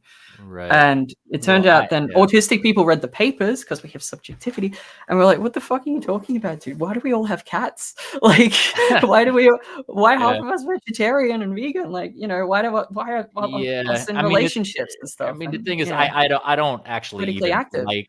I actually don't even like the way empathy is like fetishized as being this like moral, quality. Like because I actually don't. But then there's this irony with it, because someone who would trash trans people because they quote unquote lack empathy, that's not a very empathetic position itself. So why are you? You know what I mean? I don't know. Yeah, and that's kind of, this is basically why I'm a leftist, by the way, is like, this is the fundamental kind of, I think it's not just a cognitive or affective empathy, but like, I guess a more Levinasian, like Emmanuel Levinas, who was like talking about like looking the other in the face and being like, and having to deal with that face to face, or even physical proximity when thinking about killing an individual, because he was a Jewish philosopher post Holocaust. Levinas. Levinas, Emmanuel Levinas, and he talks about, he's a phenomenologist, and he was a student of Heidegger, but Heidegger was complicit in the fascist regime, and he was trying to think of what allowed the Holocaust to happen. How do people turn off their empathy and murder all these people? And one of the things they had to do in those things is to get rid of that physical proximity, like that like if a Nazi is trying to kill a child, or a drone strike is trying to kill a child, for example, that, like that proximity, seeing the face, seeing like the personality, the history, the idiosyncrasies, that thing is like, it's not really an empathy in any normal sense. It's kind of this encounter with, this individual also has consciousness. This individual also is like you. And suddenly that becomes a difficult person to genocide, and difficult person to abuse and enslave and all those things. So you need to create ideologies, you need to distance yourself, whether it's, say, with a drone, like a drone strike, or how they designed Auschwitz, and like, or through medical doctrines, say, like all the ones that trans, autistic, disabled, all these various, racialized minorities all had to deal with. And like, then that's used to, that's the first problem they have to bump into, because if they don't get rid of that, say for all these transphobes actually come and like, I don't know, hang out with a trans person. Right? I've said that because I have a couple of friends, if it's from online, who are, they're not like hatefully anti-trans, but they've just got this like passively. They're just kind of openly, they're just kind of like, yo, like why do you have to like, what's and I'm just kind of like, man, like, you're like nitpicking about concepts. I'm like, I'm just like, could you take my word for it? Like, if you just make the hang, like you'll see, like you'll at least not be as worried about it. I mean, it's like if you just hang out, obviously this proximity to the other, it doesn't always work, especially if you have ideology, and this ideology, you've got the sunk cost fallacy. You're just like, even if like J.K. Rowling's in a room with a bunch of trans people just being normal, right? She's done too much. She's gone too deep. She's gone too deep. She's going to be reading that through that delusion. And people going like, oh, like, biology, and I don't know, like, autogynephilia, and all these kind of like various pathologizing concepts, and like, you can't is autogynephilia bad? Like, that's some of these things. I'm like, I mean, I wrote a song about it. Because like, I didn't put it on a release, but oh, you didn't actually put it, I don't know. It just seems like they pathologize self-esteem. And then also, like, I don't know, I think Billie Eilish openly just said in a paper, it's like, yeah, whack off to myself in the mirror. And I'm like, you go off, queen. Like, you're a cis woman. And like, if like one of us said that, it would be exactly like, it's a double stand. Like, I don't, but like, it's just kind of like, it's this, basically the other thing you got to do to other someone is make some form of sexual perversion there, like the groomer, like the like the groom is one thing, kind of sexual predation and like stuff well, like, that's in the obviously bathrooms and well, it's and easy. that's Well, just how you yeah. how Well, you that's an are. easy one. That's Yeah, an easy one to latch onto because like abusing yeah, children, like everyone agrees that that's bad, yeah, So yeah. It's just like, except there's no evidence from us. It's just recycling yeah. homophobia, Yeah, and like yeah, and it's used to just get us killed yeah. and everything. But like with all of that stuff, like I think that's kind of why a lot of this art's very important. It's kind of like, it's why I'm very interested in slower appropriation, right? Of like Mm, how we can say tranny. Like we've right. taken it. We actually invented the word. It comes from like the queer scene in Brisbane, and then it spread out of the community, Oh, became pejorative, and then now right. it's come back as like a word only we can say, and like an in-group term. But if someone calls us that who doesn't have the pass, Yeah, it means it's something it's totally it's different. not it's not good. But I didn't like, know Australia had like a sort of core thing in at least with that yeah, term, well, Yeah. it's an Australian word. Just put an Australian accent. Say, "Oh, yeah, fucking tranny." Just like, yeah. Okay, right. Yeah, Right. Donny, Right. Donny, like, we got the we have a lot of those things, like with our wonderful language. It's it's a but like with it's I think Australian English is fairly kind of I It's alright, I'm into it. it's not a great language. It's I have a lot of cultural cringe about it, especially like Australian English, because it's kind of like, I don't know, a lot of Well, it's just very silly and well, like it's like the Baltimore of American accents or something, It's like yeah, which I like, so because I'm from Nam, like traditional name for Melbourne, and Melbourne accents are, they're not like, how you doing, they're not kind of those broad ones. Yeah, bikey, trucky, Australians, just like, just like an like Punisher, just like, yeah. like all these terms. And like, the Melbourne accent's much more neutral. It's a much more, same with Sydney. They're kind of less broad. Where you go to Queensland, it's all like they, Oh my god. I don't even draw it out. it's so That's weird. the Crocodile Dundee kind of thing. Whereas Yeah. down here in I don't Melbourne, even like know in these places. I don't even know uh, where they are, honestly, it's so weird. Melbourne, Yeah, I mean, Melbourne, that's on the East Coast, yeah, southeast coast. It's the yeah, south eastern, so very bottom of the mainland of Australia, above Tasmania, is Melbourne, or Nam, which is again traditional name. And like, it is really cold at the moment. I've got a alright. heater on. It's about like 5 degrees Celsius, So and crazy. it's kind of like it's a very interesting city. It's kind of our San Francisco, San Fran, like, um, so it's got a kind of the hub of like, music and culture and queer people and all that stuff. But it's also kind of like, we've got the most insane weather imaginable. It's like an in joke between people who live here. It's just Yeah. like, you can look up on your phone what the weather is. Half the time it lies. You'd be like, oh, it's not going to rain, and then it's hailing, and then it's like raises 20 degrees Celsius. We once had a 20, like a, because we use Celsius here. Yeah. It's the better system. Like, and we once had like a storm where it was like on Christmas or something. It was like hailing, and then suddenly, it was really warm. It was like 40 degrees Celsius day, so really really hot. And then suddenly the temperature drops like 20 degrees Celsius more, and then starts hailing, and Yeah. then the temperature drop makes people sick. It's like such a change, and it's kind of like that constantly. It's very irritating. Maybe it's influencing the music of this sort I of know, ups and I downs. was wondering. Yeah, like, what's the vibe? Yeah, like, what's the scene? And this, you probably answered this question a bunch in interviews, but I Yeah, just for my benefit, I mean, like, because I don't think of I don't think of Australia. I mean, there's occasionally like some noisy stuff I hear about. Is yeah. White Horse is from there? Is that Oh, right? yeah, yeah, my buddy's Really? White Horse, yeah. Yeah. Working That on a shit is split very cool. together.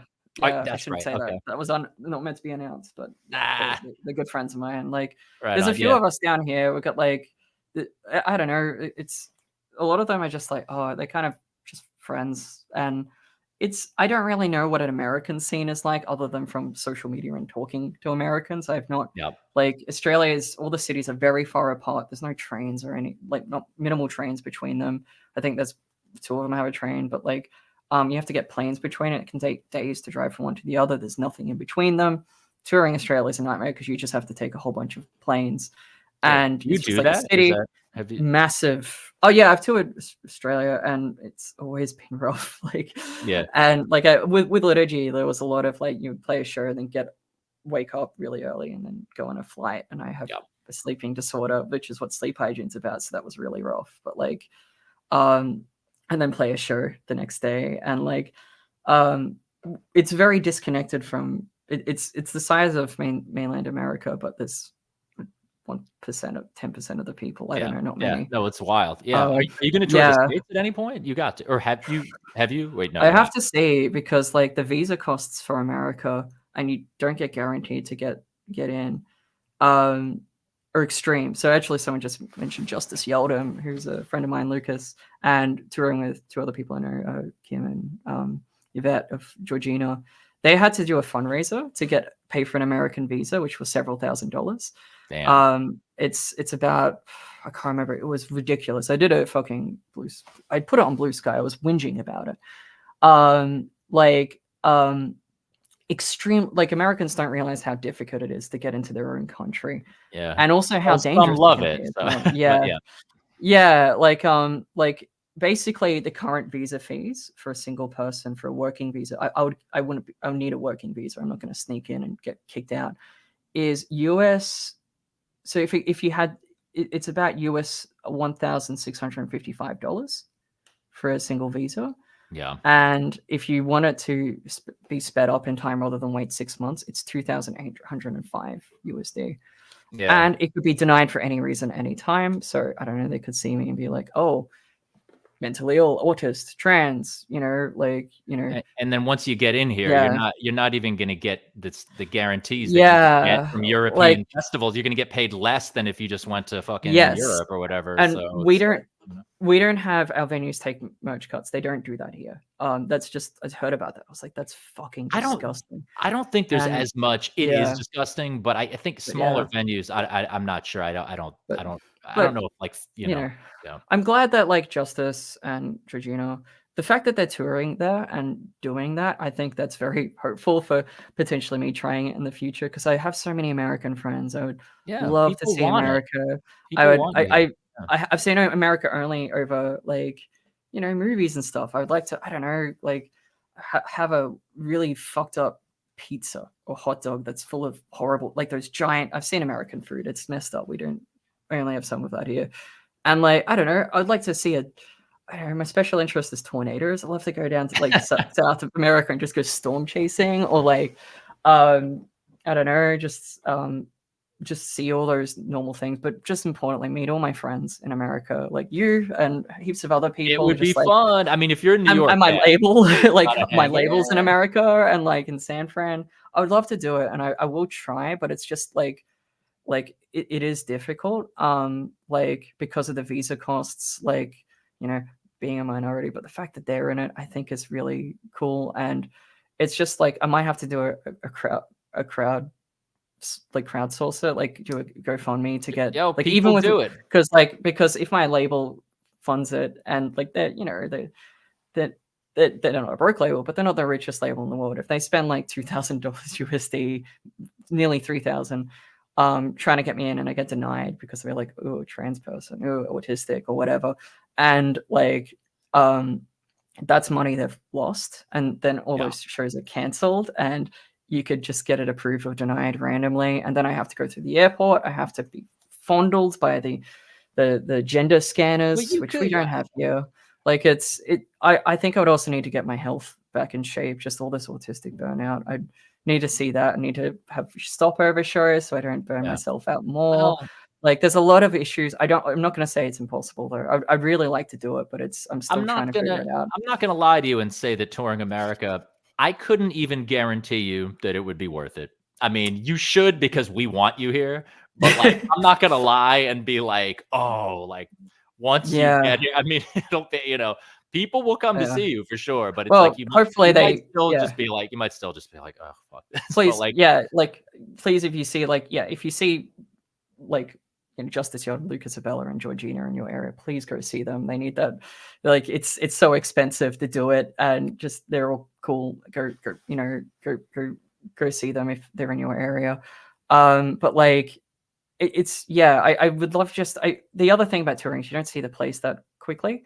And I would like to just like go, I don't know, hang out with people who are like close friends of mine from just over the internet We'll and just come to collaborators and hang. stuff.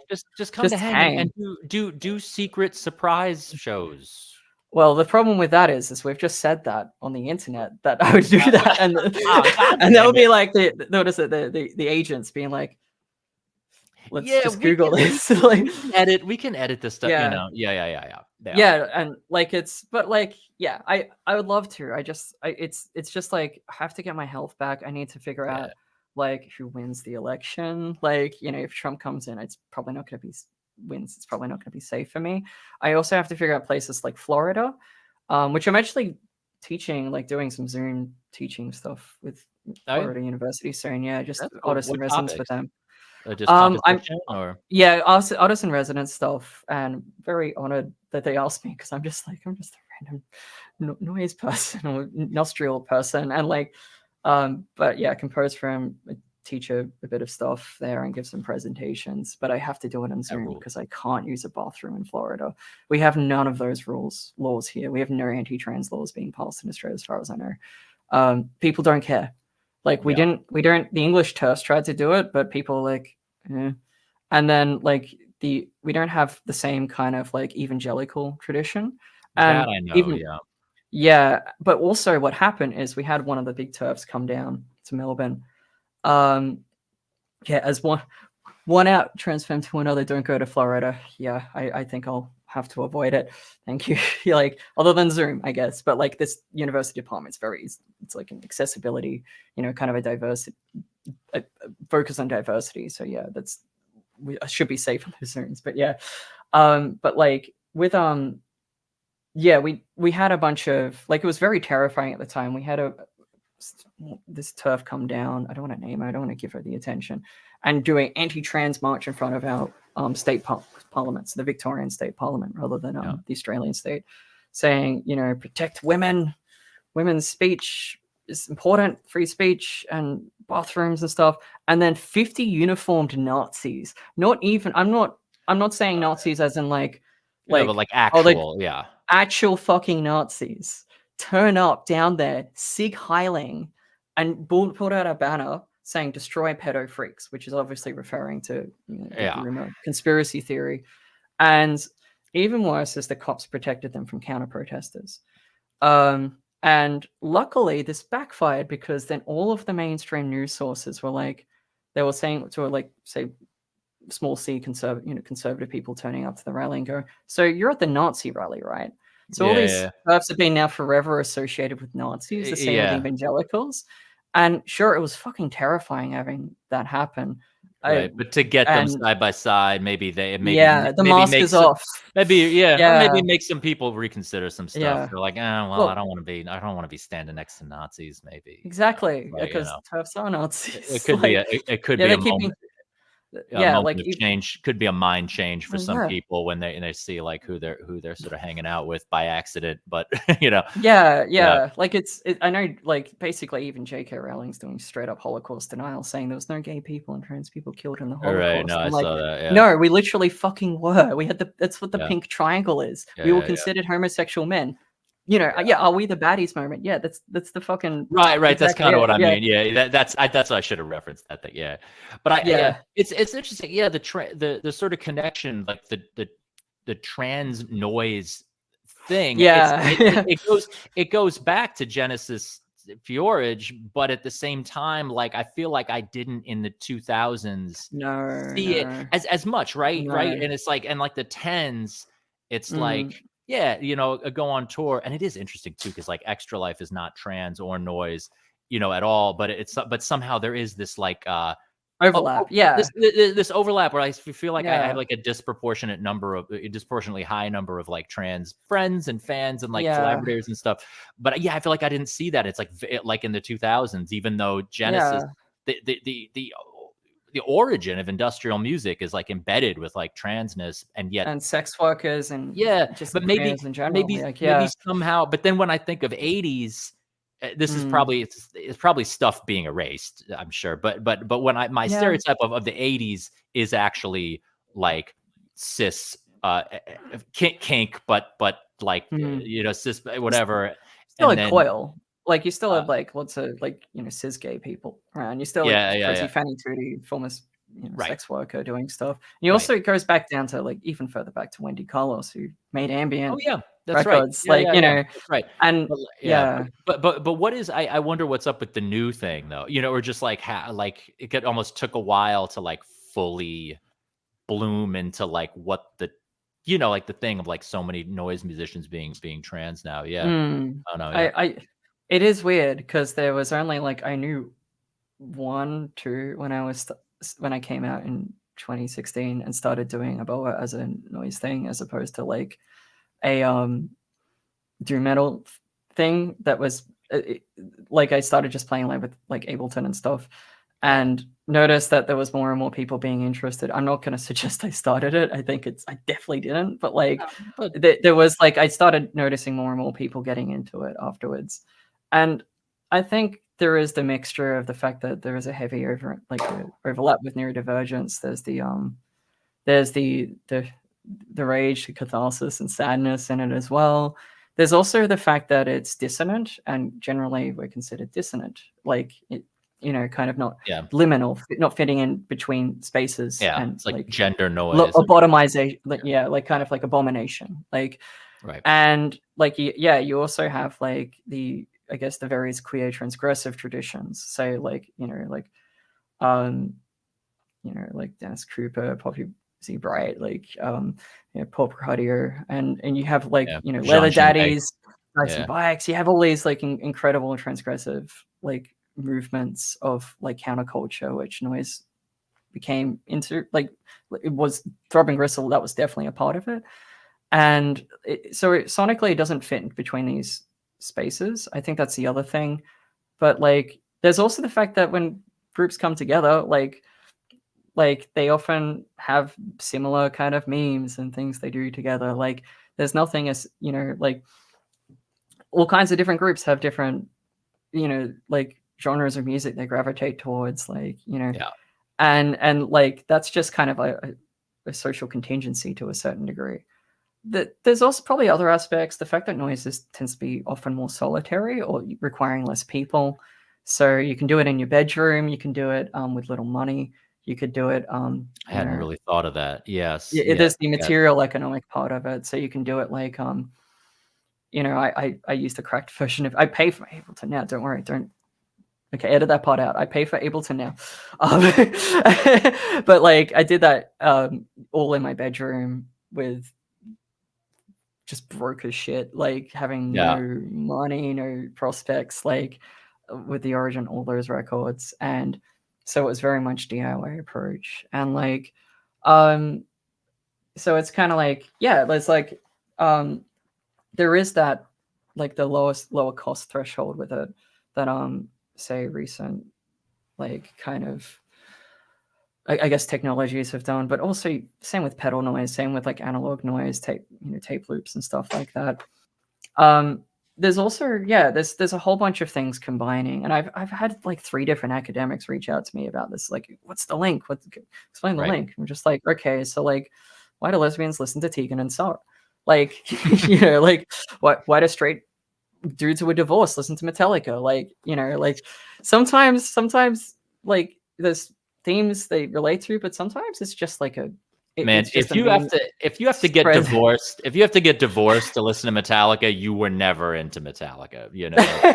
That's I never was. No. I was. You weren't, because I'm like, all right, maybe when I was very young, but like no, I don't really listen to that kind of metal. I very much kind of got corrupted by grindcore very early. Okay, You needed just Big Four, like no Megadeth even. No, I'm fair enough. Yeah, I have a very weird like patchwork. No, it makes sense. It's music, but I just it's not weird. That's not weird to go straight to like extreme like psycho. Psycho like grindcore and metal and shit. But you're into but like you're into black metal, right? And then like but only the more recent stuff. Like I think the more recent stuff, or because I it might be an age thing, but also I tend to only gravitate towards music I enjoy. I don't really force myself to listen to things I'm not interested to for history, being being true, Yeah. or or being, for historic understanding the history of things. There's heaps of noise I haven't listened to. Like, I just listen to the things I want to listen to, and I think that's how it should be. I don't really care if people, I have a shirt with Truth Love False Noise, because people call me fake noise, and I'm like, yeah, I don't. Well, it's not weird. only do I not care, I like it. I like being fake. It's kind of like, usually the things considered fake are interesting. Yeah, I didn't know there was a false noise thing like that. I mean, black metal, of course, but I feel like it's only in black metal that there really is the gatekeeper thing, and now it's less anyway. But I mean, death metal. Yeah, I never really thought of death metal people being like, oh, you're not really death. Like, I don't know. It seems there is, because that's when deathcore came in with metalcore. Like, people when said that's not real death metal. Okay, right. Yeah, so they'll be like, listen to Job for a Cowboy and be like, this is not real death metal. I'm just like, well, it's definitely cringe. I mean, it being I liked real. Doom EP. Like, I liked that EP they did Doom, where it was silly, but I think it was like the teenager really was like, this is silly, and I have to respect it. Like, but deathcore is very meathead though, as far as like content, right? It's very it's like thug shit, right? I don't listen to much of it. Like, a lot of it's fairly similar, but like, I don't know, because I was like, scene and emo back then. There is some nostalgia to some of it, but it's not really my main thing. Like, like back then, it was mostly kind of like pretty similar to the stuff I still listen to now. But like, there is, like, there's always gatekeeping, and often this gatekeeping seems to be very much associated with kind of like reactionary ideas and patriarchal ideas. So often, like, they would have like two identical bands, like, and a grindcore band. The grindcore band with all guys, we'll get into the metal archives. The grindcore band with all women or queer people or whatever, non-binary people, who knows, won't, because it would be fake when there isn't like a big, dude doing it. Like, it's just like, it's kind of, that's a little more hypocritical in grindcore, which most of that culture would claim to just an have example. Around, whereas like black metal's very consistent. They're like, we told you we're homophobic, so that's why it's more like it's like they know what they mean. That's why I have so much respect for, like, agriculture and liturgy, just robbing that in all these fucking incels' faces, just being like, I got, fucking queer music. It's got major keys. It's kind of ecstatic or transcendental and uplifts you. It's weird as hell, and like, well, see, liturgy though, like Hyla's getting burned now from a different side, because she's like, her Christianity, people are hating on her Christianity, which is so it's like she got hated. She got hated by like black metal purists, and now she's getting, I don't know, whatever. But I don't know. My experience with Hayla has been nothing but just, she's so sweet and kind. Like, she rules. Touring with her, she was such a sweet, gentle soul, and it was good to have discussion. Like, I'm an atheist, but like, we had our disagreements, but we had a respectful discussion about these disagreements, and like, she's sweet. Like, I don't know. I'm not gonna, I've only got positive things to say about liturgy, and well, she'll engage people who really are not. Like she'll just, again, I don't disagree. I don't agree with everything. All it takes, because I'm not religious, but here's the thing is like, I don't know. Sometimes, like, we've got more important discourses to have, rather than, I don't know, the Christian trans woman said something based on continental philosophy. Or like, we've got more important shit to deal with. Like, like, people have different ideas and have these discussions. Like, like, it's I will defend liturgy. They're very sweet. So like, it's kind of like, there is some of, like, there is, like, obviously there's opposite, and like, a lot of the fake black metal revels in it. It's like intentionally trying to piss off these guys who are often Nazis. They're incels, they're scumbags, they're people who beat up, abuse women, and like, it's just, like, I don't know, they just suck. Like, they're just like the fucking worst people. Like, why would you want to be called true by them? Like, the same with those Yeah. kind of like fashy power electronics people, like, you know, all these kind of I don't like, hear so much from that yeah, scene anymore. I feel like that no, may have it's kind of because they've that kind of been pushed out. Yeah, yeah, like kind of crested or something, you know. yeah, Yeah. the Well, you know, good yeah, riddance. evil. I mean, I mean, I think different people also they have different ideas of what's transgressive, you know. I mean, Mm, sort of like that is considered, you know, if people think that uh mm. yeah, I mean, people think of that as being transgressive, but I it's actually the norm. Like, you know, you're like yeah, upholding it's traditional values, but that's yes, considered yeah, it's transgressive, like, you know. I'm sorry, but what's more satanic than being queer? Like, fuck off. Like, these guys are just like they're just like, "Yeah, I'm homophobic, and I'm against Christianity.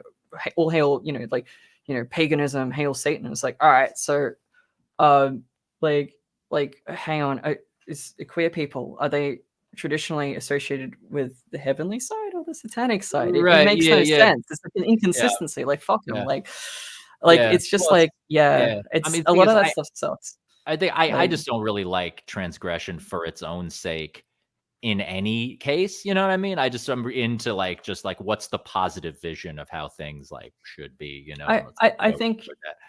sometimes transgression can get a form of emotional response, like a catharsis, like saying something really intense can do that. It's just when that intensity comes at the expense of someone's humanity is the biggest Right, problem. And or it could be like triggering in a way that isn't well thought out. For example, like, you know, some of White House's lyrics where, like, sure, it's, you know, I think they uh, minus the creep who was in the band, a lot of them were kind of like very allegedly kind of, you know, kind of left wing, and like that's cool, but some of the, I don't know. I don't know how, you know, well, those lyrics, a survivor might approach those lyrics, well, right? I don't It's know, I kind of, mean, yeah, well, talking about molesting kids, that's it's not really like a right yeah. left it's not really like a right left issue, No, I mean, it's that's just just the both, evil thing. yeah, Yeah, both people, I think, you know, yeah, yeah, um, no, like it's like sure, like transgression can be interesting, but it's like transgression is always politically like embedded. It's always like comes from a certain perspective. Like there's no such thing as politically neutral transgression. So you get like, say if you have someone like, I don't know, um like compare like how say some of those edgy you know, power electronics bands talk about say domestic violence and sexual abuse and stuff compared to Lingua Ignota or, you know, all those right, individuals. It's night and day. Like it's not that you shouldn't talk about it. It's just like how are you talking about it? yeah, What's the ethics behind here? And if the ethics is, wow, this is upsetting, cool, edgy, then it's like, right, well, where's the empathy for people who've been through that stuff? Whereas if it's kinda yeah. like, yeah, if it's Well, like, it's I mean, like, you domestic know, violence is normal, so it's actually not it's tran not to it's grant I mean, yeah, to support it, you're not yeah. yeah, it's the same with, like, It's sexual not assault, trans yeah, yeah, exactly, it's not, like, yeah, transgressive to say that it's good, I but mean, it's, because yeah, it's I normal, I mean, it's, you know, it's the it norm, unfortunately, you know? So, yeah. yeah, it's kind of more like, but if you're going from, you know, some of those people approaching from the perspective of survivors or people who, you know, abhor this and want this stuff to be over and need catharsis and want to like discuss this with people and raise attention to it. That's very different. So Yeah. like if you have like it's kind of like there's no politically neutral transgression, I guess. Like it's like it's kind of like, yeah, I think that's the other reason that's kind of noise is divided, or like the various subgenres of various types of noise and industrial and, you know, edgy Xerox music. It kind of split. Kind Xerox. of, You mean the yeah, covers and the blurry tapes and this yeah, over time? yeah.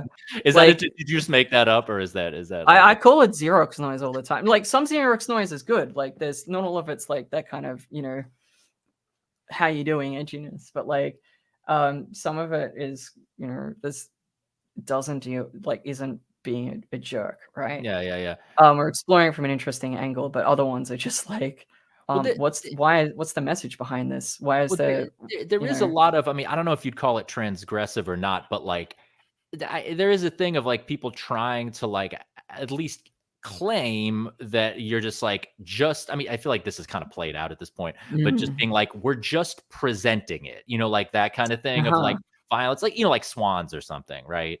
It's like, he's not being like, Yeah. it's awesome to, a song called Raping a Slave, he's Yeah. not saying that's awesome, but he's also not being like, let's not, Yeah. it's like the idea being, now, of course, you could ask, well, what's the point of just presenting?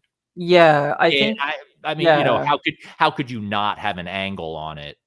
Yeah, I It's always like this, like a naive idea, or like Big Black or something, like, it seems like yeah. I don't know if people are really doing that anymore, like, because now it seems like, well, No. what's, is this good or I bad? Like, you have to, Yeah, yeah, like, the woke mob stopped it. That's what happened.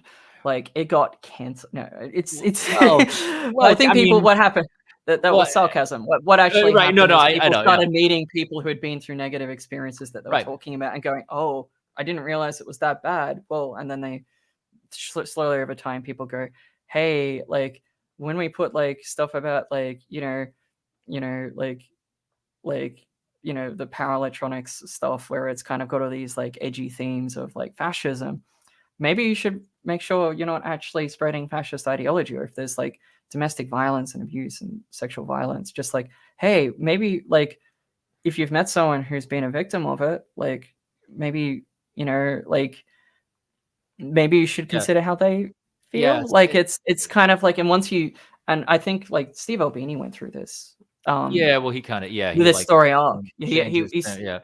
He changed his mind about, Yeah. that Well, certain band. Yeah, I found him yeah. pretty cringe. I did find him pretty cringe at the end. This like falling all over himself to apologize. It's cool he changed his mind. I mean, it's cool he like sort of was the No, issue I have before. nothing but respect for Steve Albini. Towards Yeah. the end, he became a very ardent defender of the trans community, and I Yeah. don't Well, think that he was ever stopped cool. I being mean, punk. yeah. Like, Yeah. he never I have nothing but profound respect for the late Steve Albini. So, like, Really? Okay. I Yeah. Yeah. Yeah. yeah, like, I think not only did he mean that change, but also the fact that he kept calling out, like, how capitalism influenced and made the Yeah. music industry worse, Yeah. how, Well, like, that he minorities always were did. Yeah. changing.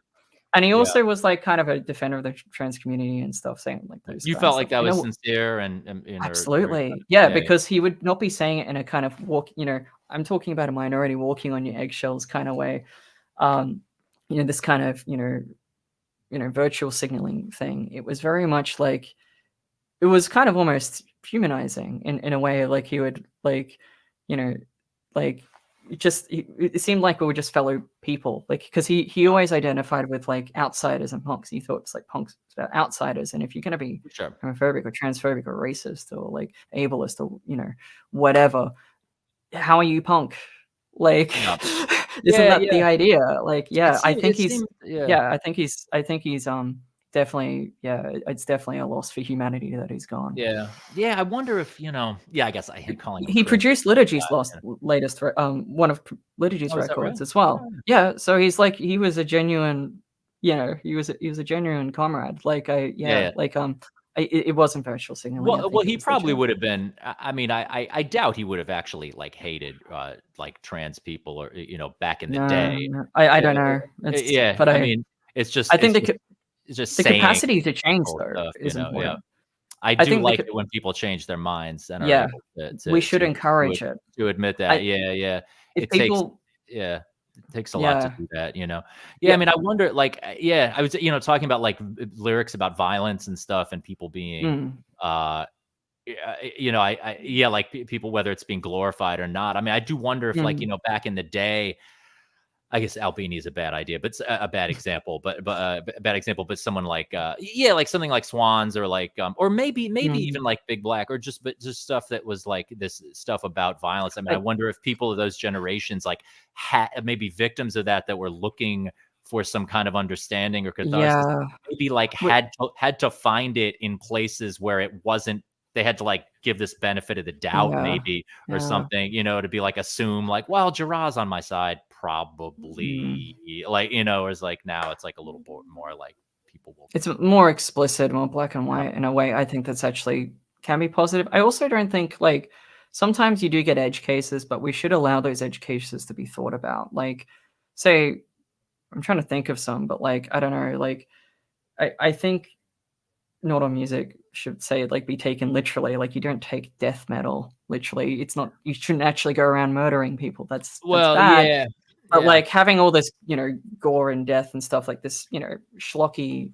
Assuming it's death metal about death and gore, yeah. as opposed to like ulcerate or, ulcers, convulsing, all those kind of more like Yeah. got other things to talk about. I love It's ulcer. got this ulcerate are incredible. They're Like, so sick. should be. I'm seeing them soon. It's gonna be sick. And yeah, like, they don't actually tell you to. It's not about going around killing people. It's like this goofy, like, slasher movie vibe to a lot Right. of it.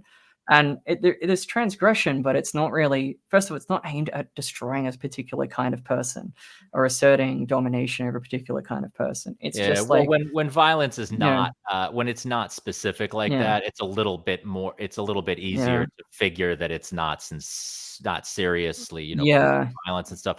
Um, yeah. but yeah, I mean, I don't know. I mean, I have lyrics that are definitely like, from points of Yeah, view, the points of yeah, view that wouldn't be like my stance. exactly. But So but yeah, yeah, but I'm also not necessarily like with the misogyny stuff, I guess. There's stuff. Well, see, but I've kind of become less misogynistic over the years. But like early on, mm, yeah, I mean, stuff where like I wouldn't it wouldn't be like this is literally my position, but it wouldn't necessarily be yes, like absolutely. sending a message to not be like this, but just kind of Mhm, taking a feeling or an attitude and ramping it up, mm. like ramping up Yeah, that yeah. point of view to the point where it's like, okay, this is actually kind of fucked up, like, Yes. but Playing characters and not making everything about oneself, like, I'm yeah, slowly putting more fiction more to distance myself from the emotional content of my music and putting more fiction in it. And say if you have, like, early Swan stuff where it's clearly they hate capitalism, that you just look why would they go like, "Money," like, yeah, yeah, yeah, like, yeah, do yeah, you think they like capitalism, listening to those things? yeah, The same thing with, like, just all those other, like, things they talk about, like, true, this true, true, it's clearly against that stuff, and, like, but sometimes you can do it in the voice of, the antagonist, and I think that's necessary. And also, I yeah, don't think with art we shouldn't be like, there's some clear cut cases of stuff that's, good and some stuff that's bad. But I think we also need to make sure we don't kind of strangle the middle doing purity testing yeah, and stuff. well, for Like, sure, for sure, yeah, like, we don't need to go, shouldn't go too far in that direction. And because like we never some things are kind of complex and tangled, and trying to unpack them can take time. There's some things can be inherently ambiguous and they could be useful because they're ambiguous, like, but some things obviously are like, I don't know, like, yeah, that all those like kind of sexual assault themed power electronics, like, I don't yeah, know if we yeah, need that's them. We don't really need them. I Like, do I do think sometimes about like if we're talking about like the point of view of something, or like the like yeah, what statement is being made when somebody is like mm, really we're talking about suffering and violence. I think is like this the main thing we're talking about. yeah, Like the it seems to me that there's a different but it's maybe hard to tell whether like a message. I keep harping on swans, but like okay, but like for example, right, the thing of like money, time is money, like give your body to your mm, job. There is a difference between the attitude of like this is bad and could change or be changed, that has a political yes, charge. That has a exactly, political yeah, charge to it versus being like this is sorrow and that's just part of life. mm, What are you gonna do? Like pessimism. You know what I'm saying? yeah, Like when you take that's pessimism to a point, it becomes either apolitical or just I don't know, like supporting the yeah, thing that's the or well, yeah, that's the ambiguity I have over the origin. Like, it's kind of yeah. why Impossible Light's so very much intentionally in a different direction. I Yeah, think yeah, it is. It's very I don't optimistic, I actually. don't want the origin to be the record I'm remembered for. I don't want to be remembered Yes. for, like, a record about suicide. I think especially now that I'm doing a much better these days mentally, and, like, overcome a lot of that stuff, and it's important for people to know that can happen, and, like, Yeah. it doesn't give, and it sure gives an honest account of, I guess, depression and this, queer stuff, trans stuff, all the things that it became a meme for.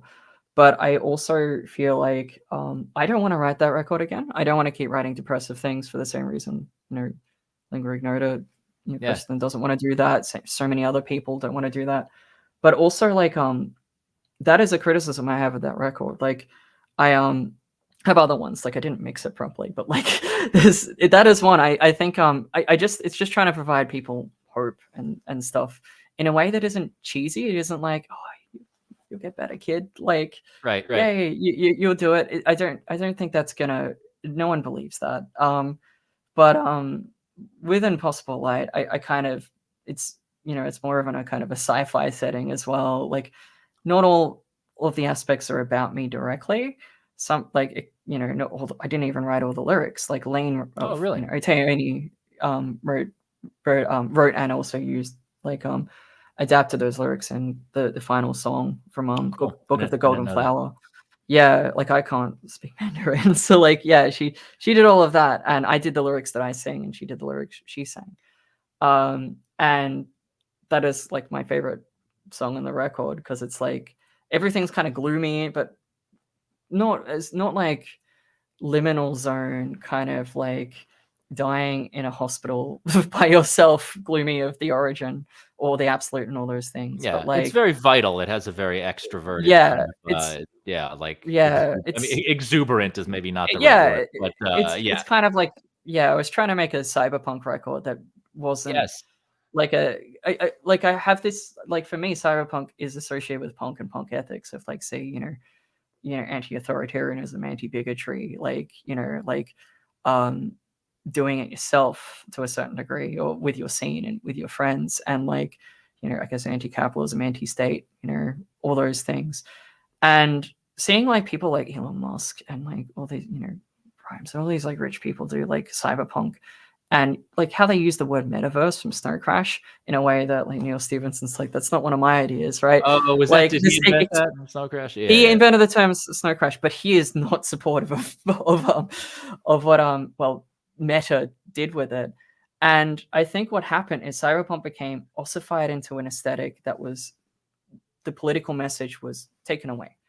And it was just like, wow, they've got like mohawks, they've got like, whoa, they got like cool like Android, the AIs are all becoming sentient, Well, like all the so much overcrowding, like all this stuff. And I'm like, it's the Nick Land arc pretty much of the yes, cyberpunk and of going from the sort of the liberatory yeah.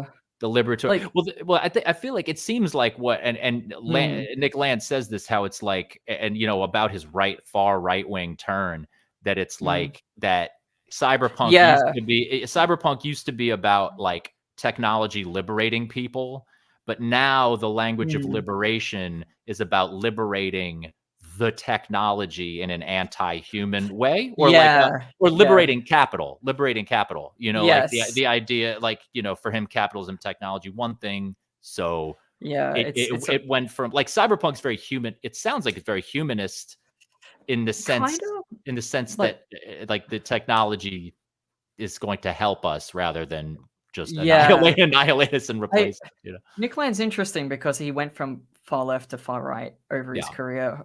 And like he's more left-wing works and like very inspiring. His later right-wing works are a very interesting like parable. They're a very interesting like tale of why like of what's wrong with some of these accelerationist movements. Like, how does this left wing guy reads Deleuze and Guattari and is hanging out with like like all of CCIU with like Mark Fisher, Sadie Plant, like all these other individuals who's like wanting to like do nonconformity, like break out of like deterritorialize, right? To create novelty and newness.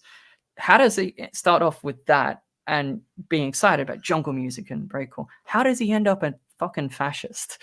Like, how does he end up literally human shit? Like, and that is interesting. It's interesting. Like, it's terrifying, but it's it's right-wing libertarianism essentially. I mean, it's basically kind of like he's got a very authoritarian streak too. But like, I think there's multiple interpretations that you can make of it. But I also think what happened is, sure, there's liberating capitalism from the human rather than human from capitalism. This idea of kind of the Landian anti-humanism, which isn't the only form of anti-human, later land, as opposed to like like standard humanism, and like, which I don't think is the only two options.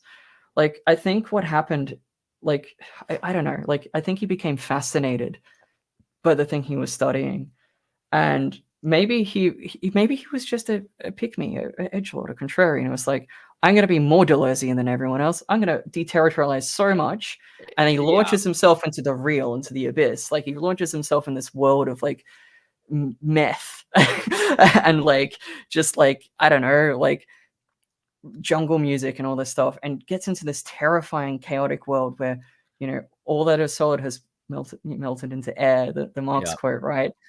And it was terrifying. There was no structure. It was complete, you know, what is it? Became a body without organs. And Yeah, well, it's he like didn't. Yeah, anarcho-capitalism, essentially. You know, I it's mean, kind of, and it's. yeah, and then he Essentially, afterwards. sorry. Oh, sorry. Yeah, sorry. But Like, just you were saying though, like a second ago, you were like, you know, there are yeah, different forms of anti-humanism. yes, That yeah, we were kind of talking about that a little bit before, mm, like touched on yeah, that, like the category of the human.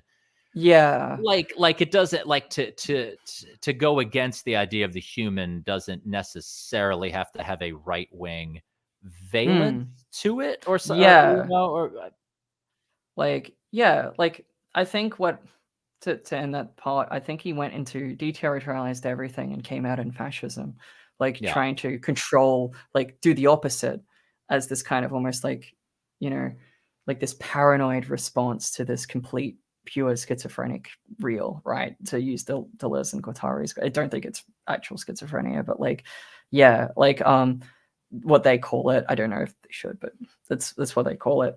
But like, I think with humanism, anti-humanism, like anti-humanism doesn't need to be about like destroying humans. It doesn't need to be about like humans being left behind for the um the capitalist kind of techno-capitalist singularity of its own autonomous unit that should be liberated and either accelerated to the point of it being destroyed, which it will do by itself anyway. Like, it's unsustainable. It needs an infinite amount of resources. We don't have an infinite amount of resources. It will eventually go. That's hmm, like, that's thermodynamics as well as Marx.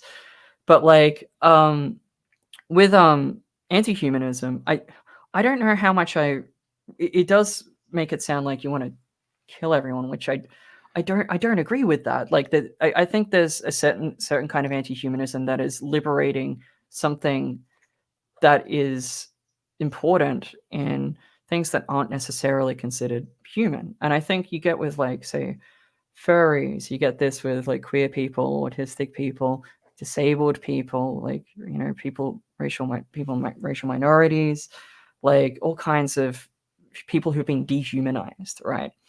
And reduced to animals.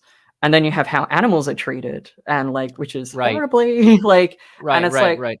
there's Yeah, still yeah. ethical things, like still ethical kind of agents, right? They should be, still can feel pain, Yeah, basically. yeah. No, that's And I'm yeah, not a vegetarian or a vegan. I mean, I eat meat yeah, and do all this stuff, but that thing of speciesism, that actually is yeah. something that I do kind of relate to, at least identifying that Mm, as kind of what we're doing. I mean, yeah, that is kind of what humanism is in its. To even say speciesism is like a yeah. calling out humanism as Well, like the problems with yeah. it, or whatever, you know. It presupposes an essence. It presupposes the essence to what humans are, which we evolved. No biological organism has an essence. That's, we evolve. That's what evolution is the slow change of organisms over time. Yep. But like, it's biology can be difficult to change, but there's no essences in biology, Yeah.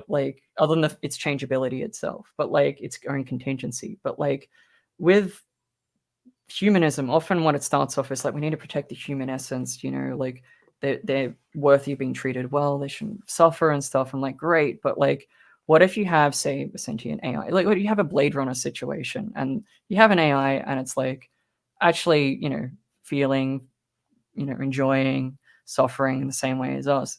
It becomes an ethical agent. What if you have changed the definition of human, and it, you know, leave some people out, like autistic people or Right. people who Right. aren't white, right? And then, well, suddenly it's like, is it really there's this kind of conformity to it. Like, maybe 10,000 years from now, assume we haven't annihilated ourselves, when with some evolved to something else, or maybe dolphins have evolved and become as smart as us or something. They're Just still ethical agents, Hitchhiker's Guide right? style. But Yeah. also to dolphins now and animals now, like, you Yep. know, I'm not going to get too much down to the fact why I don't eat meat, but like, Yep. there is an aspect to it. And I think entities are worthy of ethical agency regardless of their status of being human. And that, you know, as we trans people, we modify ourselves in various ways. Like, this is where, like, you get, you know, ideal, you know, things like gender accelerationism and xenofeminism and all these kind of ideas. Gender, did that take what Nick's Land, did she take off? Yeah. Gender. She kind of did, but I read her work as theory fiction, not as literal. I think that's how it was intended.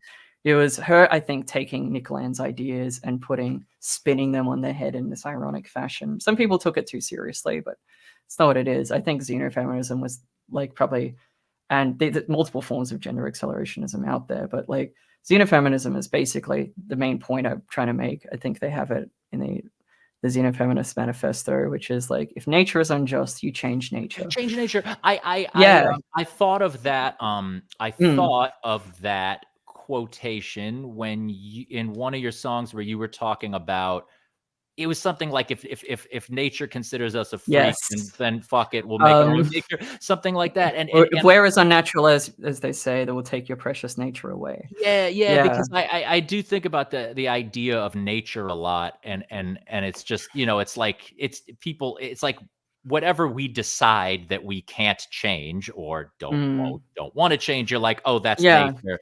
It's like, it's nature if we just aren't going to fuck with it, or we're just going to obey it as a law, or what we think a law is, you know. So it changes itself. It's a highly dynamic location. I agree. Yeah. I mean, and something I thought was interesting, I don't know if that was the same song, but something that like I enjoyed, I enjoyed it, was in one of the songs you were talking about, it seemed like you were addressing some of the InfoWarsy kind of stuff about turning the frogs gay and the xenoestrogens, and that kind of, you know, and like the feminizing of just mankind. And that was one of those things where I was like, you know what, I'm gonna be real. I've been a little freaked out about the xenoestrogens. I'm gonna be fucking real. Not about like you taking any hormones, not about anyone's personal thing, but just about like, I'm like, it's in the fucking water now. Like, I have to admit, you know, I'm like, it's cool if you take them. I don't want to take them, you know, like bad shit. But it did get me thinking of like, I never have heard a trans person get their arms around that. You know what I mean? To just be like, okay, we're turning the frogs gay. Maybe that's a good thing, you know, instead I'm of being not close to it. You know, I wrote that song in 2018, but Dorian Electra, the pop musician, hyperpop musician, made a song about it like 2 years afterwards because my record took too long to come out. And Dorian Electra is not a trans woman, as I think non-binary. But with that song, I was a little worried about those lyrics. I was like, hopefully not misinterpreting that everyone should be feminized literally by putting I don't think that should happen. I didn't take that. But no, not that. But there is a thing where it's like, there'll be a thing where there'll be like a right wing.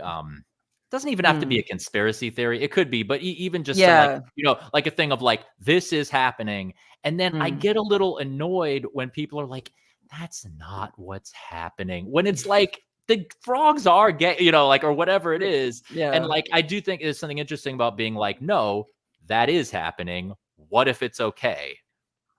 Like, you know what I mean? Like, what if it's like, let's before we bug out, let's actually wonder. Like, you know what I'm saying? Like, okay, I know you're saying, like, you're not saying that everyone should be trans and get the estrogen and stuff, but there is a thing of just like, if even in a non-biological way, even with the culture of being like, you know, like the culture is becoming more feminized, I'm just kind of like, like, how bad is that? Or what? Like, I don't know, like, you know.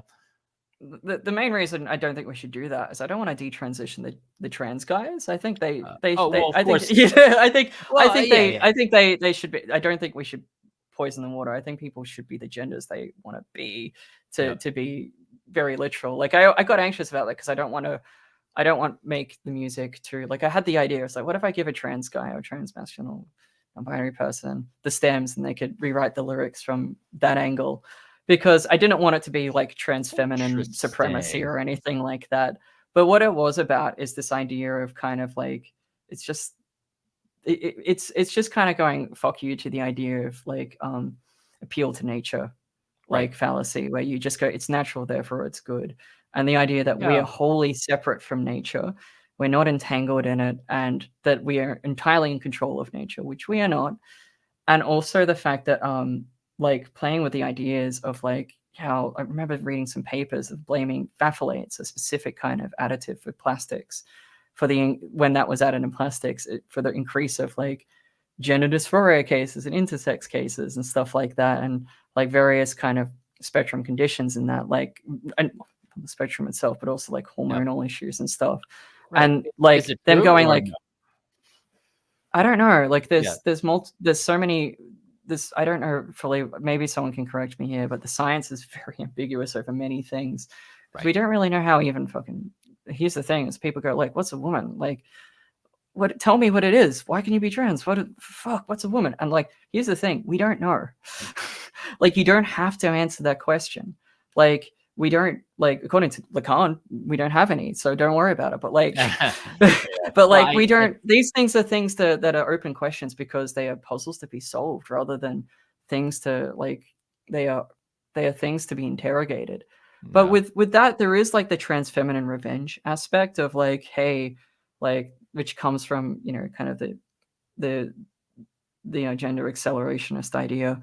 Yeah, we don't even know what a body can do. Perfect. Yeah, Spinoza, right? Like that was Deleuze. That's Spinoza. That is Deleuze, quoting Spinoza. Yeah, Jesus. But somebody said that in the 17th century. That's been Spinoza was he was so ahead of his time. But you could read it in that angle and as well. But I think it's this idea of like of the fact that trans people are considered unnatural, and like, I think fundamentally for me is like, none of us are natural. Not even nature's natural anymore. Some parts of it happen to decide. Obviously, poisoning waters with like pollutants like this. It's, look, even if I had heaps of xenoestrogens in my water, that would upset my own HRT. Like, I don't want it in there either. Right. If a trans guy has it, it'll detransition him, which I don't fucking want. Like no. But what it's actually about is like this idea of like, like, is nature even a coherent concept? Like, I know, like, thinkers like Badiou just deny that nature has any. It's not a coherent concept, right? Well, I mean, I was reading a really right-wing thing. I hope you don't cancel me for checking it out. But the fucking, I mean, do you know that guy, Bronze Age pervert, or Constant Alamariu, or whatever his name is? Before he sort of came out of the closet as like super fashed out, he wrote this dissertation that, like, where he's kind of walking. You can tell he thinks certain things, but he's like, but what he wrote, actually, you don't have to agree with the shit to get what the premise is, you know? Basically, the idea is that the idea of nature comes from aristocratic societies. You know, I mean, of course, his angle is that he's like, and that's good, you know, but like, you can, without thinking that that's good, you can, I had never thought about it that, like, he was saying how, in like societies that where a group didn't conquer another group, you know, he's saying aristocratic society is where a group conquered another group and now they coexist in a caste system. He was saying how when the power of the aristocratic group is threatened, that's when the idea of nature becomes pushed, because they have to justify their rule using the idea of genetics. They have to appeal to that idea. And that when you don't have that caste system, or, you know, I'm sure every society has hierarchies, obviously, but when you don't have this caste thing, nature doesn't have to be as, you know what I'm saying. Sure, like I see the appeal to nature thing is very much tied in with not just class and everything, but very specifically colonialism. Like, you know, I'm a white Australian. Like, Australia is a horrible place for people who are not white, especially our First Nations. Is that Australia has treated the First Nations, genocided them, imprisoned them, murdered their children in prisons, worse than virtually, like, probably they're one of the worst treated people in the world. There's like, Australia is a horrifying post-genocidal wasteland of a country and should be abolished. Like, there's a reason when Australia Day, we call it Invasion Day. It's our, I guess, 4th of July. Just what happens in Melbourne. Columbus Day, maybe. Yeah. The reason we call it Melbourne Nam now and all these things. And like, oh really? There's just, yeah, like most people and like a lot of people in like our local scenes here, like, we use Nam instead. Nam is the indigenous name, or the N-A-M. Yeah, I see. Yes, N-A-A-R-M, and it's shorter than Melbourne. With Melbourne, you've got one in Florida. It's confusing, but also it's like, Melbourne's just a fucking white dude. they just came and murdered a bunch of people who were living there. Oh no, N-A-R-R-M. Or N-A-A. Yeah, it's not an English word, so it's just an Anglicization of it. But like, I'm gonna start saying that. I'm gonna start calling it Narm. We've got a whole bunch of, we've got Mean Jim, we've got like, all these other names, and like, the people. This is the land, like the Kulin Nation was the original name for this area, and the Wurundjeri people were the first people to live here. And I consider them to be the legitimate owners, because like, Australia, I think, in the left, we had a very much, because of how brutal the genocide this country was founded on, and is still everywhere. Like, it's the fact that we had this horrible referendum recently where the Voice for Parliament referendum, where it was like, hey, we can put a tokenistic voice for Parliament where, First Nation people can have their say in how the state of Australia goes. And then it didn't win because you have the fact that there's so many fucking racist people here. Like, white Australians are fucking, most of them are insanely racist. Well, I've heard that, but I thought it was maybe a stereotype against Australians, white Australians. To say like, that, actually, I do my best to try not to be that, to unpack that shit inside clearly, me. But it's like, it's always a process. But like, no, like, it's like, we have on the news very regularly, just a new First Nation kid, usually someone like, with like, neurodiverse or mental health issues or trauma issues, or like fetal alcohol syndrome, just murdered by cops, just like in jail. These are kids. We had something like this happen recently, just left to rot in a jail cell, and these cops get no fucking repercussions. And it happens over and over and over again, because like the Australian state considers First Nation people to be a nuisance and disposable, because it's a genocide state. White Australia policy was only removed in the 1970s.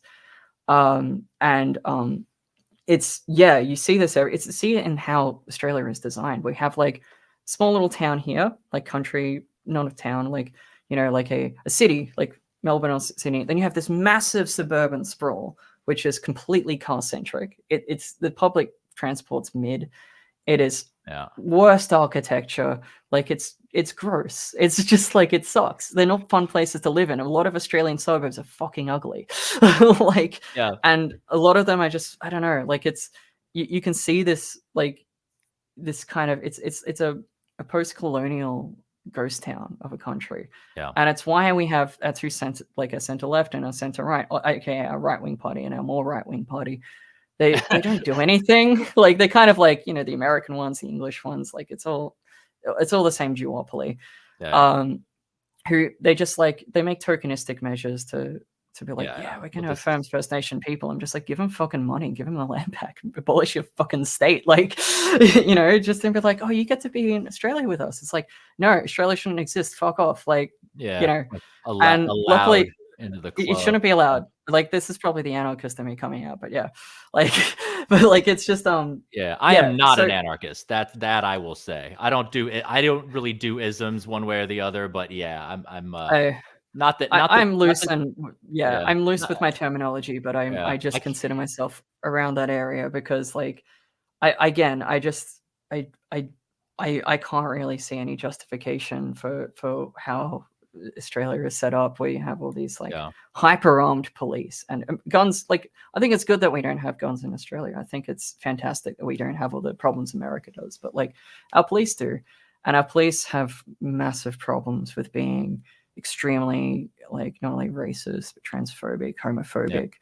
like over policing of protests and like going really hard on environmental activists because most of our money comes from mining, and like all this shit. And it's kind of like, sure, it's a developed country, my life could be worse, I shouldn't complain about it, but also like it's all on blood, right? And with this, like I think our local punk scene, this is very much, we've got a lot of First Nation people now punk scene, and it's really sick. Like it's really cool. Like I know, go check out Diploid, for example. Like Were they called? Diploid, yeah, they're Diploid. friend band, yeah, band I always play with. All right, and they're just grindcore, just straight up grind. Like you got Caustic Grape, you got all these other projects where it's all this anti-colonial. We had a band called Dispossessed. Like it's coming really in form, at the front. Same with like all these queer acts. Same with like just all these like. There's a reason I think Australia's like punk and DIY scenes are getting very much, at least the ones I'm in, are very much left wing. Is they're becoming more and more political? Yeah. Yeah, there's not much choice. There's not it's kind of like you can't be apolitical here.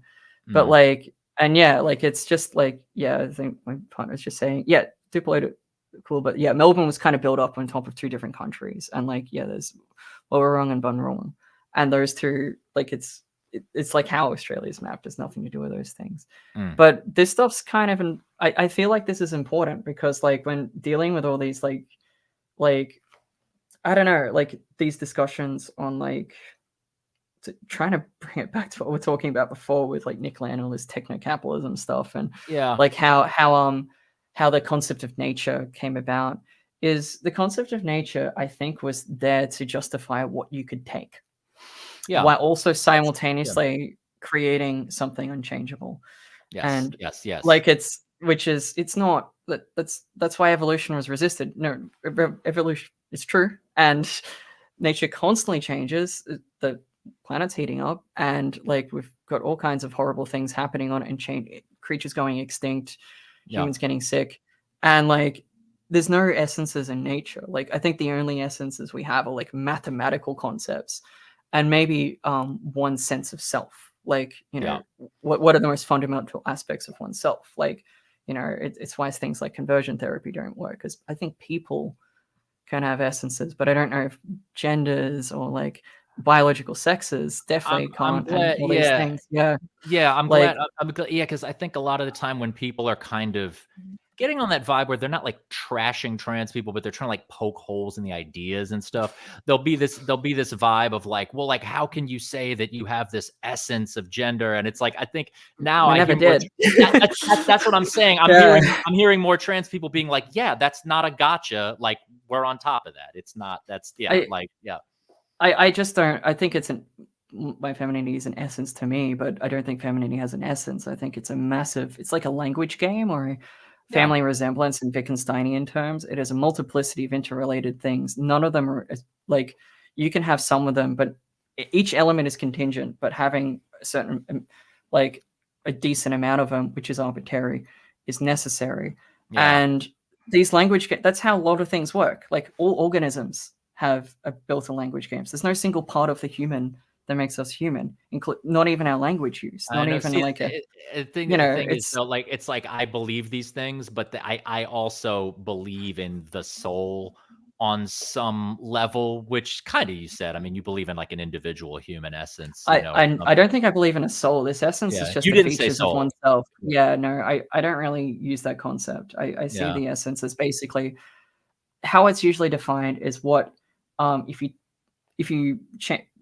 What features do you change that fundamentally qualitatively changes the entire thing? So if you take away these features, these essential features, it stops being the thing that it is. So if you take away my autism, for example, I won't be Xandra. I won't be the same person. If you take away my transness, the same thing there. Even through autism is also a language game of heaps of different things where people get it in different ways, and like some people might miss symptoms, other people might get them more so. There's various different levels there. Same with genders. But with that though, like, but there's got to always be a question though of like, then like there are things about ourselves that we do want to change. Yes. And so deciding, like, you know what I mean? Like you're not trying to change transness or autism, but then there might be other things, just levels, Yeah. like types of things. So I do there's so many levels there. Yeah, but it's I mean, I do complex. just even without like a gender component, but possibly with a neurodivergent component. I just for myself, like, yeah, I mean, I even just with like being dark, like I just kind of I'm like, how much is that? How much is that Yeah, part of Charlie Looker, or how much is that something like we got to just like fix? Um, yeah, so like like there's yeah. like essence. I mean, yeah, it seems like trying to determine what your essence is like a process too, or like a sort of engagement with Kind of with oneself. all Yeah. in essence is you can tell you've bumped into an individual essence, and again, these essences don't occur in nature. They don't occur in like necessarily social constructions either. It's basically what makes someone who they are, their singularity, I guess you could say, their kind of uniqueness. And that's not a And soul. You're allergic no, to soul. I You're just like. I guess it's my materialist coming out, but I guess it's like it's not necessarily it's not something above and beyond the world. It's not Hmm, something that's non-physical, basically. okay. Basically, I'm thinking it's like, okay, so why is conversion therapy evil, right? Why is it disgusting? Why does it kill people? Same with and trans and autistic conversion therapy are modeled on each other. Like trans conversion therapy, I think it's this way around, is modeled on applied behavioral analysis, which is a form of behavioralist torture applied to autistic kids to make them act moralistic, gives them PTSD. That's what it Sure. does. It's just like, hey, make eye contact, otherwise we're going to hurt you, and if you do, we'll give you a candy. Right. There's other aspects which get counted in it as well. I'm mostly talking about the use of like operant conditioning and those forms of conditioning where it's like training a dog. It's not Right. just Right. Right. dehumanizing; it's So, completely desubjectification. so yeah. And So that this was is. then yeah. No, you go ahead. Yeah.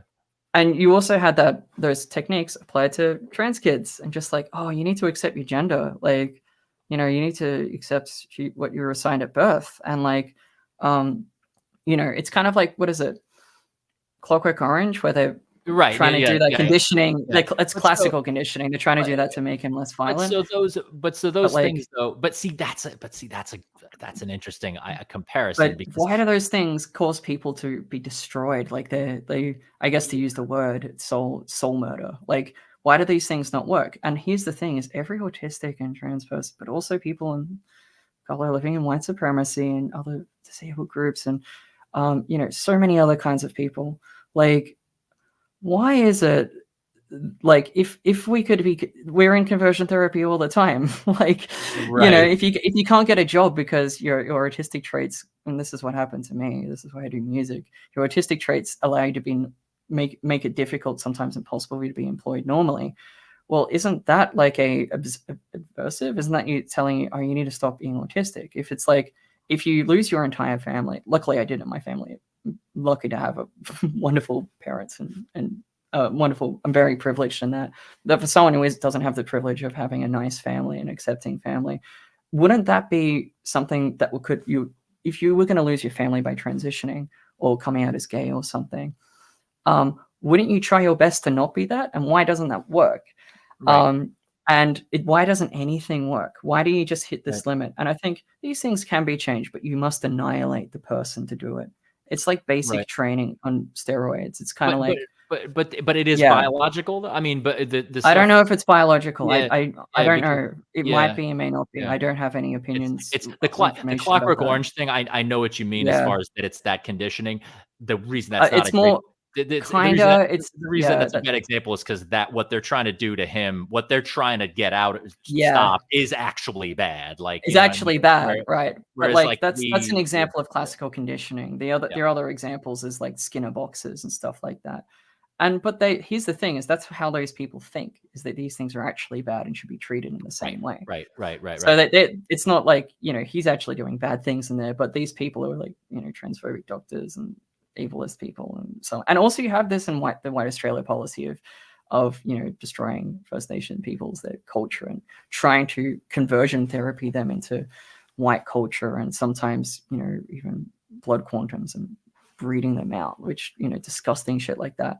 it all comes from this kind of, this conformal drive, and this conformal need to make kind of to ensure the smooth functioning of capitalism, imperialism, previously like feudalism and slave states as well. And anything that is, I think it makes sense that like with autism and ADHD specifically, I think there's this unchangeability to it. I don't think it's a bad unchangeability. I think it's kind of like why it's become so pathologized is the fact that we're not smooth cogs in a capitalist machine. Like the fact that there's I think the reason it's pathologized, the reason so many of us are unemployed. And if we do get employed, it's through a weird way. So many of us are dependent on welfare, like disability pensions and stuff. And those who, if you're lucky enough to get it, and like, I'm on the NDIS and so on. Like I'm disabled. I require help from the NDIS for physio and stuff like that, and psychology. But like, it's this idea of a burden, and you're not productive bodies, and therefore we need to either make you a productive body, or we do this kind of like genocide by neglect, where you just push them to the margins of society, take away all their ability to have a livable life, and hope they die. I mean, same with trans people, same with and it is there's an inconsistency. Well, I mean, it's that what people consider a disability that that one would care about, because like if somebody just has no arms, even the most like right wing type, but you'd be like, okay, well, we'll help this guy out. I mean, he can't do it. You know what I mean? But so it's just like, but then it's like something like autism. It's like, okay, well, that's not really a disability. It's like, or we could convert disability is a kind of there's no disability is always is always a socially constructed term. So imagine all of us humans with 2 arms are hanging at maximum 2 arms are hanging around planet Earth, and then there's new superhumans with 4 arms come and say you're all disabled. And we're and so like sure, something disability is just shit. You don't want cancer, right? Like but it's like, what do you expected? Also, what's the difference between a disability and a disease? Or a disability versus a chronic illness? That can be kind of a I consider myself disabled not just for those things. I have a condition called functional neurological disorder, which is kind of like a motor control, like it's kind of like a brain software problem. It's basically if I, get too overloaded and too stressed, I just get, can have these little semi seizures, then non-epileptic seizures, but semi seizures, and get muscle tremors, can get facial spasms and muscle weakness and all these things. It can be debilitating, but it's treatable. It's just something you got to manage long term. And like, but those things, they can be, they are kind of, they are both divergences and disabilities. They can be both. Like, and some people are more disabled than others. But there's nothing necessarily bad about being disabled, I think, is the point. Some people have absolute lacks of inabilities to do things, and that doesn't take away their I'm not going to say humanity, but subjectivity, their interiority, totally, and you can, and it's only a disability if you're expected to do a thing that you're unable to do. You can't. I mean, I can't bench press 300 pounds, so in the gym I'm like disabled. It's based on a norm, right? And like some things are diseases because they threaten your life. They make you just only feel shit. They're not a difference. They just, again, no one wants cancer. So like, but like with things like, it's a reason I have a lot of health anxiety, is just like, trying to navigate being disabled in a world where disability and disease can be easily confused. But like, with like disability though, sure, there's expectations and norms. But not every aspect of it's not necessarily like a superpower, neurodivergence. Like it has upsides, it has some downsides. Like I would prefer to like focus a little better than ADHD grants being without medication. Like, I think being able to read people's social cues a lot better would be actually quite useful. Not other people, specifically holistic people's social cues, and being able to kind of like understand kind of. But then again, it's double empathy, because like I'm okay at understanding, at least I think, autistic people, so other neurodivergent people as well. And like it's complicated and tied up, but like I think this goes back to the humanism thing. Is like typically, so the Nazis, the first people they killed were disabled people. It was Action T4.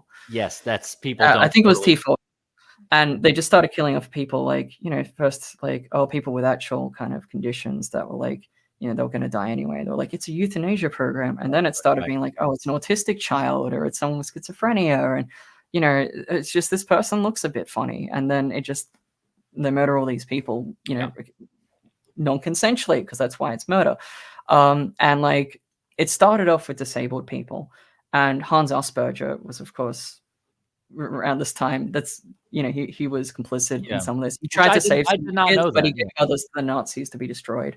And it was only kind of autistic people with much higher needs, and through the male, kind of this male understanding of autism, which is not how it always presents. It's kind of just like a gender stereotypes through autistic traits.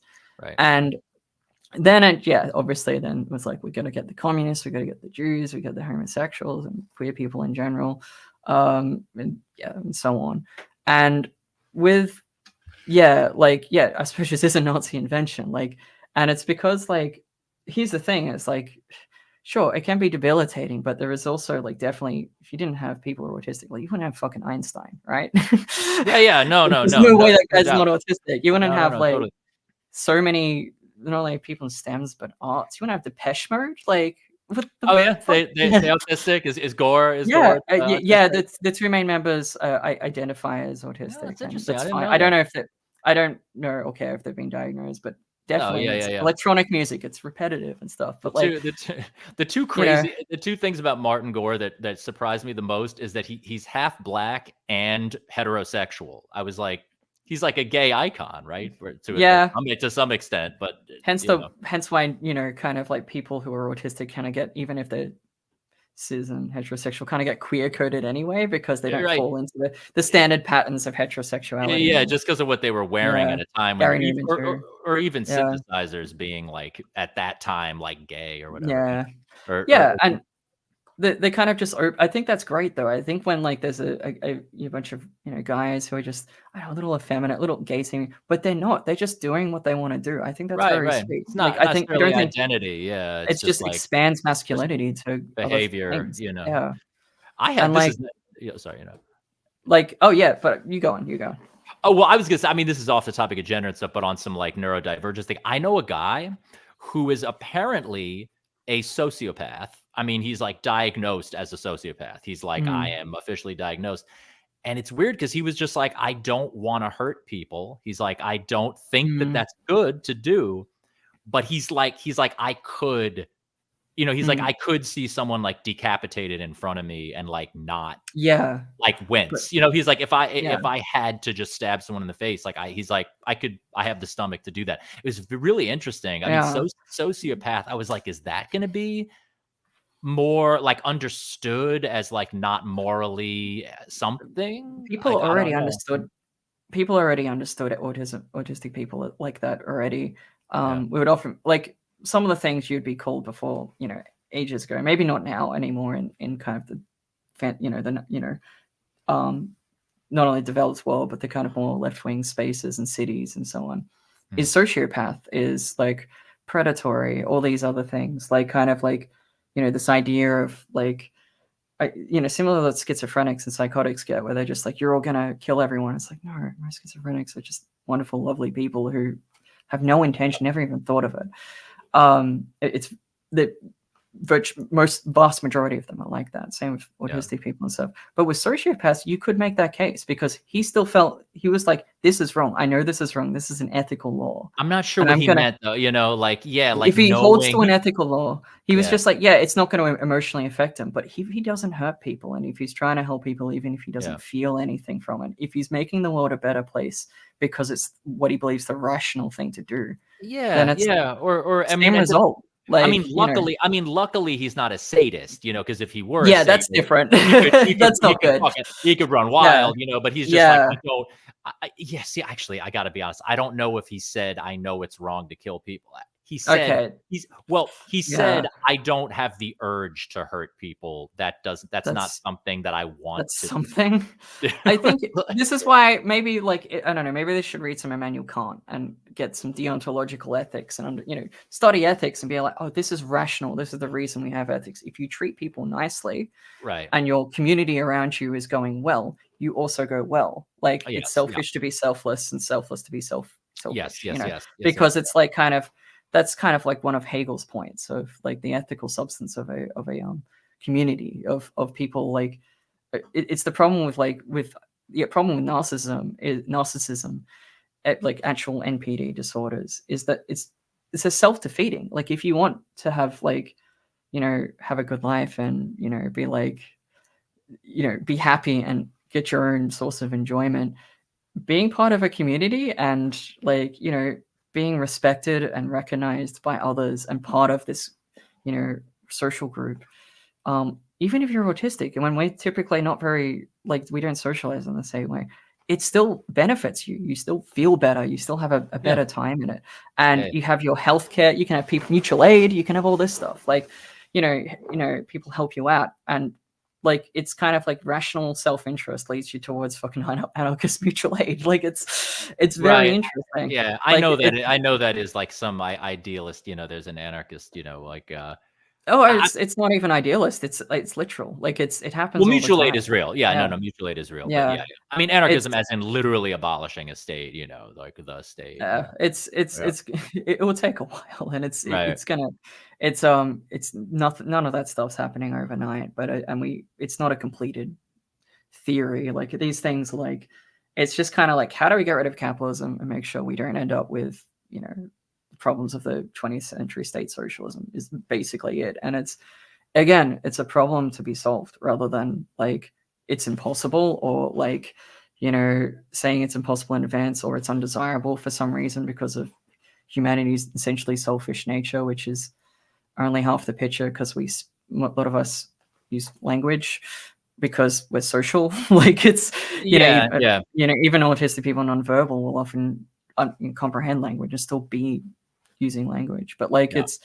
it's just kind of like, and also like you can do all of the stuff at home though. Like you don't have to be like, all right, everything's going to go disappear overnight, capitalism state all on at once like that. It doesn't happen. You can just start doing this stuff immediately, and even if you never win, even if you don't fully have a final victory over capitalism in the state, you can help people around you doing these things insofar as one is able to do so. I've been with like having autism and the cluster of symptoms it comes with, it can be difficult to do these things, but I still try to, like, say with music and stuff like that. Like it's not like it's not like Marxist Leninism, which has like there's this final moment and then we're in communism. It's kind of like prefigurative politics. It's like you don't have to have that final victory to have small ones, basically. Okay. And that's quite different. That's like, even if you're like, oh, these anarchists in my local community, they're all babies. They've got mohawks. They're so annoying. They haven't like, like that's aesthetic. And it's aesthetic, like the lifestylist. And then you could say like, yeah, but it's also like I'm very much a left unity person. I used to be consider myself somewhat of a more Marxist Leninist before I kind of my views evolved over time. Specifically, like I don't think we should need to have a society where police are not needed after seeing how they treat people in virtually all countries. Like I don't think the people who are beating up intellectually disabled First Nation kids in jail cells, I don't think those kind of people should exist. We need to find a different way of making sure we all get along. And I don't have the full answers to these. That's the other thing. It's like I'm not going to be like, yeah, here's the theory. It's all complete. It's just like you have different situations, different ways of doing it. However, at the same time, I still think Marx is right about a lot of things. I still definitely think he's understanding capitalism is diagnosed. Yeah, I mean, he's a good diagnostician. As a diagnosis. Yeah, I mean exactly. His like prescriptive plan ended up, going off the rails a little bit, obviously, but I think waiting for the big end of everything it's useless. It's like Like that I agree with. yeah. It's gotta be a positive vision, you know? It's gotta you gotta start here and now, and you can, like, sure, like, I don't know if making a temporary autonomous zone in the middle of your city is gonna work, because you'll just get encircled and they'll get you, but, like, I don't know, open source software, right? You're getting Z library and accessing medical documents and supplies, like, Yes, I've heard there's about so that. many things like this, like, open source is fucking anarchist. Like, that's Yeah. the commons of communism, that's what it means. And I think we can do this without a top-down state. Like, I don't No. really think, like, I think we tried using the state to get rid of capitalism, and we ended up with, Okay. Stalin. So, like, but I also don't think capitalism can keep going. It's Do gonna you know eat this guy everything. on Twitter? He goes by Damn Jehu or Yehu, I don't use Jehu. I don't use Oh, Twitter. you're on there, but you don't actually use it. It's Yeah, I have he's he's I after Elon Musk and all that shit happened, I was like, "I'm out." well, he's an My interesting label and my yeah. partner run that for me, Oh, just to nice, post okay, some things. yeah. Yeah, I don't know. Twitter's a hellscape, and Yeah. that Well, should be he's again. got an Yeah, interesting site in Substack. I don't know, I'll link you to yeah, he's like a yeah, super, he's like yeah, Marxist. He's like ultimately anarchist, or at least in the sense of yeah, abolishing the yeah. state, but he's like, he's coming from something where he's like the idea is he's so purely Marxist that it's like that it That's ends kind of like left communism, which left communism and anarchism are just, I don't see much difference. Like, it's just kind of like yeah, that may be it's what his deal is, but yeah, he's very tech. I think yeah. coming out of that Well, CCRU yeah. kind of thing I to some I extent, you don't know? think he's Yeah. wrong, because I think it's not, you obviously need to do stuff on the ground, but, like, we're all united. We're doing it right now from across the planet with technology, and this technology has new ways of surveilling us and manipulating us and everything. But if you remember the early internet, where you had all these, like, random fucking websites popping up and people doing whatever crazy shit, Yeah, I wasn't and there for early internet. forums. Yeah, yeah. I The remember a bit of it, like, when I message was board on. days, yeah. Yeah, and I also, like, I come from the background. The other thing I did, because I'm a nerd, and people say, "You're autistic? What's your most autistic interest?" It's like modifying Doom wads. So, so I Modifying what? Doom what? Doom wads, yes. So I'm a big fan of the video game Doom from 1994. That I remember, 1994. sort of, Yeah, yeah. I have a tattoo of a cacodemon on my arm, and I used to, like, use the engine of Doom, the assets of Doom, to make new games, which is very common. Oh. And because they made the code open source, you can make it's fairly easy to use and modify, and you can make your own games. You can make even art projects and stuff out of the resources. And as long as you don't use the copyrighted parts, which is mostly graphics, and even then they turn a blind eye, you can just make your own game in imagination, taking bits and pieces. And it has this open source anarchic vibe and some incredible things like myhouse.wad, which I recommend you look up. It's one of the most incredible games I've ever played. And, like, oh, well, yeah, I have Uboa Doomod. I have made one. I can link it. But, like, yeah, it's there's Actually, you like, should link it in the comments because this is people will maybe see the it's a comments little. later and I yeah. want a Caco award for it, but I unfortunately left a bug in it, so don't play it on easy, because I forgot to make a key appear, so you get Oh, locked in one shit. of the levels. Hard hard mode Yeah, only, huh? You can only do hard yeah, mode? That's yeah, yeah. but with this, I saw, like, with people, they would take assets from other games and mix them in, like, just modify pre-existing assets, make their own levels out of anything, change the code and the gameplay using things like GZDoom and stuff. And I'm like, hang on, people are having, and they're achieving really cool things. Like myhouse.wad, for example, is the best game I've seen in the last few years, and it's a free mod. And this really goes to show that creativity is not something that capitalism encourages but prohibits. Whereas you have this, the same with, like, sampling, right? Like, I use a lot of samples in my music, inspired by hip hop, right? Say how JPEG Mafia uses samples, how hip hop has always been taking copyrighted samples and, doing, what's the word, the French word that the situationists use? Determinant? Is Oh, it determinant? determinment. Yeah, yeah, The determinment. torment, and Yeah, taking these things, like, again, by the way, anyone can sample me. Like, I'm yeah. fully psyched by it. And, like, seeing how Trent Reznor managed nails took that entire thing, was just like, yeah, here's the stems, remix it, I'll release, and you know, um, and all these things. And this kind of attitude towards, like, I don't like intellectual property in that way. I think the only rules is don't take credit for someone else's work and don't try and sell someone else's work. Yeah. Unless you're transforming it into something else. Other than that, just like these communities, they're only kind of like way of stopping, like they have like these inbuilt rules that are imminent to the communities of please give credit if you take someone's resources. If this person has said don't use my resource, you take it out. And that's it. And people do it because they like the things they make. They like the act of making it.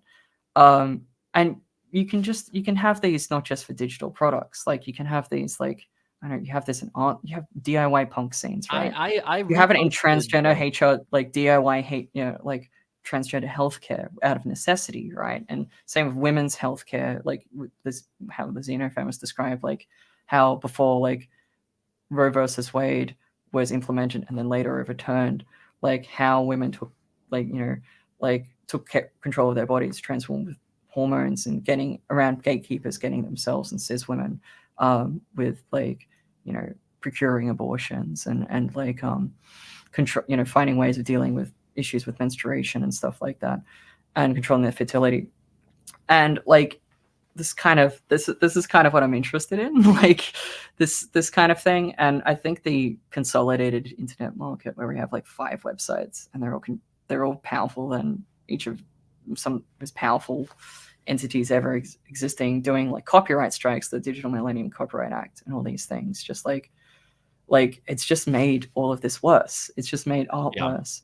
And I think there's something happening here that could be scaled larger. How exactly? I'm a musician. I'm not a fucking I don't have all the answers. No, but I see how that's anarchist. I see how that's anarchist in spirit, and I definitely can vibe with that for sure. Intellectual property. I used to maybe there'd be a time in the past where I would be like, no, that needs to be enforced, and nowadays I'm like, fuck that. It's like very like sampling. I love it when people use my work, especially like if they are gonna make a lot of if it's like making a full movie, I would prefer a royalty. But if someone's making a student project or whatever, or like not or remixing a song for their own Bandcamp release or whatever, I'm not gonna be saying no. It's just because that's where I come from myself. I would sample Xenocus and stuff and like bits and pieces from video games and like I still do all these things. Do you have do you on some of this stuff? Are you sampling the Xenocus stuff? Okay, so this is where I'm because some of those shattering, piercing things, I'm like, do I recognize that? No, I'm not going to answer that question for reasons you can probably figure out. Because like you never know who's going to see it and go through. I keep fucking you up with the legal stuff on this or the business stuff. I just keep framing. Basically, I think it's kind of like it's similar to like how a trans person doesn't out another a closeted trans person. If someone's using samples and they're taking these, say if they're doing Determine or whatever, and they're taking like samples, like this is why we don't have ex-military on Spotify. It's one of the greatest hip hop records of all time. It's not on fucking Spotify because of copyright strike. It's not. They've just destroyed a piece of art. Like I know that's incredible one. That's the same best with some of Backwash's material. Backwash lost material as well, and she's fucking incredible. Like it's just I don't know. Like so I think like if people sample things and it's like ambiguous, you just go like unless you're a cop, like you just go. It's transformative. In Australian law, it's fine. American, I don't know, but like Australian, it's like if you transform it in a sufficient way, then it's kind of like like who sampled is it in practice. And if people do this with my music, if someone takes my voice and like they transform in a way that I wouldn't recognize it and don't even credit me for it, I'm not going to care. If I'm going to recognize it, just put my name there. It's fine. Like I was thinking of making a sample pack. I was thinking of actually like releasing, just for free. I do a few of those. Like a vocal, like maybe like a vocal loop one or something. Maybe like a choir sample pack. People might be interested in that. I'll get it off you. I've got a lot of these things on Patreon. Unfortunately, a lot of that stuff's behind a paywall because I don't come from a rich family. But I'm also starting. I still think if anyone wants any of those things, I will send them to you for free. Let's trade sample packs. That would be fun.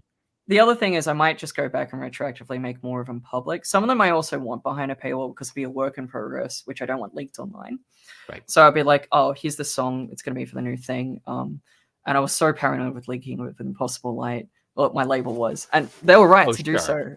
Yeah. So I couldn't even put any mention of that on Patreon, because I've had stuff leaked off my Patreon before, including an unfinished album, and that became true because as soon as it was put on Spotify in Australian time, because Spotify puts it up when you upload a song to it midnight for each time zone over and over again. I see. So it gets released in Australia, New Zealand, all that before America. Someone already went on Spotify and ripped it off there and put it on SoulSeek before it was out. The Bandcamp was up, and what if that's kind of cool? Like, I think that's like sure. Like it's I here's the thing is sure I like keeping things behind paywalls and keeping things secret. At the same time, I've never needed to listen to a record that quickly ever.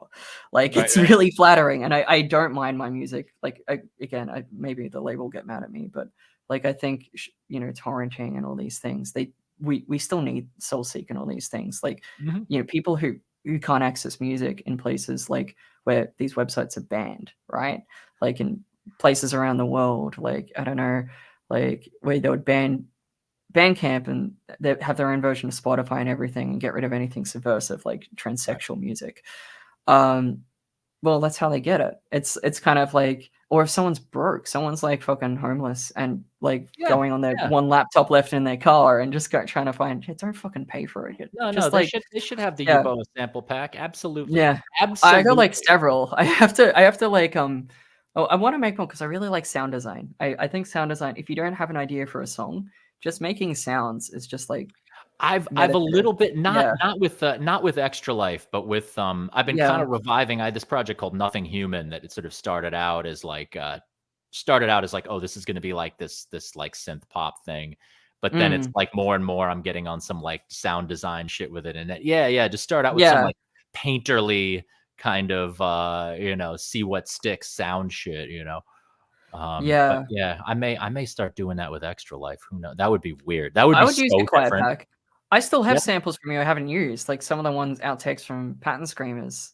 Oh yeah. Sendos. I'll try and find a use for them because like that's again like with Impossible and a few other things I've done in the past, like the Sky Maybe. This kind of me starting off with modifying games and making RPG games. Like that's why I'm named Uboa, as I loved using RPG Maker to make little horror games when I was younger, and like this kind of like open source anarchic spirit of making art, and probably who knows what else, like probably more than that. Like just like it's why I asked so many people. I also wanted to be a less lonely, isolated record, so I asked people to join in and be like, wow, all these musicians want to work with me and stuff, and worked with my my good friend Tig, who made the record go from okay to exactly how I wanted it to, because they're the most incredible sound engineer I've ever met. And they helped do a lot of sound design and even sang on Pattern Screamers with you as part of the choir at the beginning. But like having all these like different pieces, like this like a magpie, again getting bits and pieces and making a new art form, like out of whether it's samples, asking your friends to send you stuff, or like copying an idea and then copying it wrong with the entropy, like the generation loss, and making something new accidentally. Game of telephone. And then like telling people how you've made it to a certain degree, and like like releasing stems. Also, if you sample things, releasing stems can be like be careful, but like but it's just, I don't know, I think having all these sample packs is really cool, and like it's like as long as people do something creative with them, like pitch shift them or like put them in an interesting context. Well, you also got to figure, like who your audience is. Like people that are into what we do probably are going to do something. They're probably going to tweak them into something crazy. They're not just going to like, I don't know, loop it and then make some boring shit off of it and then make $1 million. That's not our milieu that we're in. But yeah, I feel like we could go 5-10 hours. I'm going for 3. Generally, I cut it off after 3, literally just because of the memory on my on Libsyn, which is what I use. So I try to keep them around 3 max. But this was great. Thank you a ton Unless maybe at the last minute, are there any little things you want to answer from the chat that you haven't? Yes, I don't sure. necessarily All either right. that Take some. plugging stuff. Obviously, your big plug is just the record that just came out. Yeah. Yeah. The plug is please listen to the record. All the normie press ignored it because it was too gay and too noisy. So please tell your friends, unless you hate the record, then don't. You just do whatever. I don't, whatever. But also, like, I have a split coming out soon with a band that was mentioned in chat. I've got like 4 or 5 unreleased things. I'm gonna have to finish the things I was commissioned to do at Roburn, which was Calm Down Meltdown. I'm renaming them. That was just the theme of the release. And I've got some outtakes I wanted to finish off from Impossible Light. Plus there's, I'm gonna just, I don't know, with touring and stuff, it's a wait and see approach. I gotta figure out my health and everything and accommodations and how the world's going, and it's taxing. And like I do intend to tour Australia and New Zealand next year. As much as I, like that would be cool. But like America, me and the Flenser will fix. We're giving it a big think. We're trying to figure out how to do it. Europe, I would like to come back. It's just trying to do that without affecting my health too much. But I think it should be one day possible. But and I'm just gonna keep releasing just 10 trillion things. You can go on my Patreon. It helps me pay for my medical bills. I have to go to see the physio twice next week. I had to see the physio today, and then psychiatrist, my ADHD meds, gastroenterologist, money. So many things, and like I'm disability stuff that I'm getting, like NES and everything. It's not the system's collapsing. You don't have, unless you want something for free because you're broke as well. But but like, and so I'm gonna just try and put more stuff on Patreon. So fucking like a little one-off songs. I've got some songs working for a fundraiser. I know, little horrible Ableton sounds. That's what I'm gonna keep doing. Horrible Ableton. I work in Ableton too. I mixed the entire last extra life record, mixed it on Ableton. Yeah, it's a great record. It's terrifying record. I was gonna respond to you. It's just like, because you asked me how it was, and I was like, this is one of the most fucked up things I've ever heard. That the lyrics are just like made me so uncomfortable, and I was like, like that's definitely, you succeeded with that one. Like it's also just eerily spaced and everything. But I'm trying to be less like that actually, but it's not working. So like, you can always bring back the baritone twang. Like I will be like okay, but questions, I guess. I unless people don't have them, they don't care, because I'm not the most important person. Oh fuck, okay, hang on, I need my glasses. All right. Okay. Where does it start? Are you familiar with Jute Guide? I really like Jute Guide. And Anare, I really like Anare. And Jute Guide are fantastic. I really like the microtonal black metal stuff. I want to try more microtonal stuff myself. Hell yeah. I also really like solo bedroom projects release a lot of stuff. Like, like some of my favorite music other than Jute Guide is also Damien Ojeda of Sadness, Life, Tra, I don't know. Comforting. He's just one person, and they just do so much like little like screamer or black metal solo projects, and they've got such heart to them, and releases. He's like, they've made like 500 songs, and each and every one of them is incredible, and they're all kind of got this lo-fi aesthetic, and they just it's really cool. And Drew Guy's similar, just like large. I wish I could release more stuff. Like I'm trying to do that, because you get into like you dive into someone else's world when you have like this, assuming it's not all like harsh noise wall where you don't dive into anything other than but like all these things. You don't dive into a wall by definition. That's not especially considering like I'm disabled, so touring is always kind of like a roll of the dice of how possible it is, especially given I have so much stage fright. I've had anxiety before even coming here. Where that can affect things. And I love that. That's so cool that you decided to do live last minute. I wouldn't have thought to even push it, but I people think I needed to. I like, think I needed yeah. to like come out of my shell a bit because I was like, what if I say something weird or get myself canceled or just No, no, do you're something, do you some autistic thing? But I think I need to be weird in front of people so weird people can feel like they can be weird as well. yeah, yeah, yeah, You yeah. know, No, no, like you're smooth as hell. Oh, by the way, um, Jute Geit was on the live stream a couple summers ago. If anyone I'll wants have to to check I'll have that to out.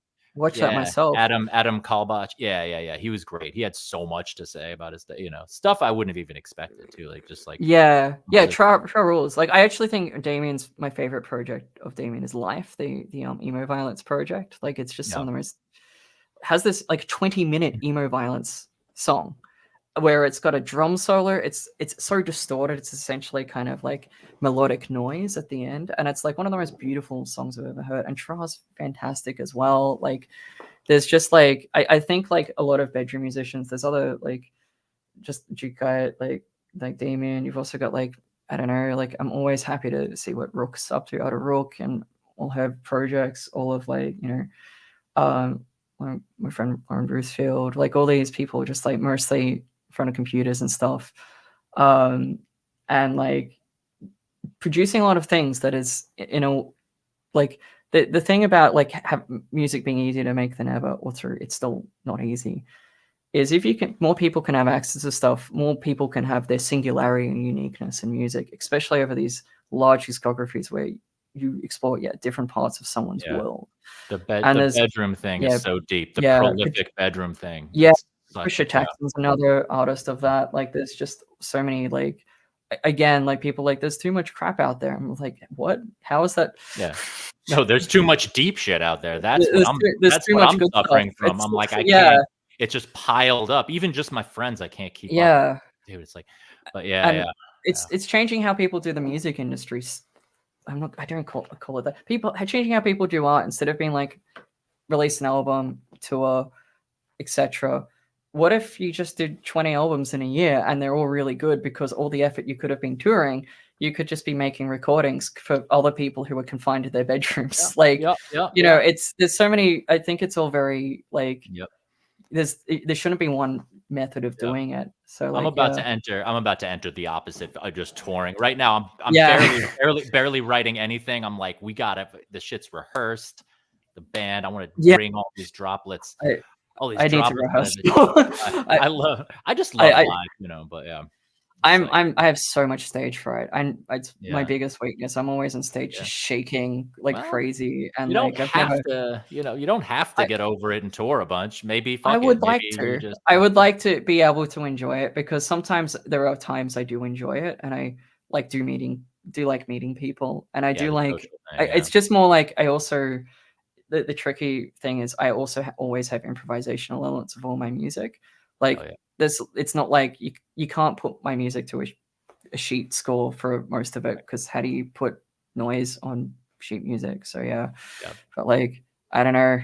There's that. Like I don't know. Is there any other questions? Well, yeah, I'm Um, sure there's actually, yeah. We should probably break though, because I actually yeah, have a thing at 1 that I forgot about. Um, yeah. It is yeah, 2:30 a.m. here, and yeah, yeah. it's like midday for me. Like, I'm glad we worked out the time difference. That was like, yeah, yeah. yeah, it's so So yeah, annoying. thanks for It's no, annoying thanks between me and my for label too. yeah, yeah. No, thanks for working with me on that though. Chipping away at the scheduling. So yes, thank you so much, so much for coming on here. I'm like ripping my things out here.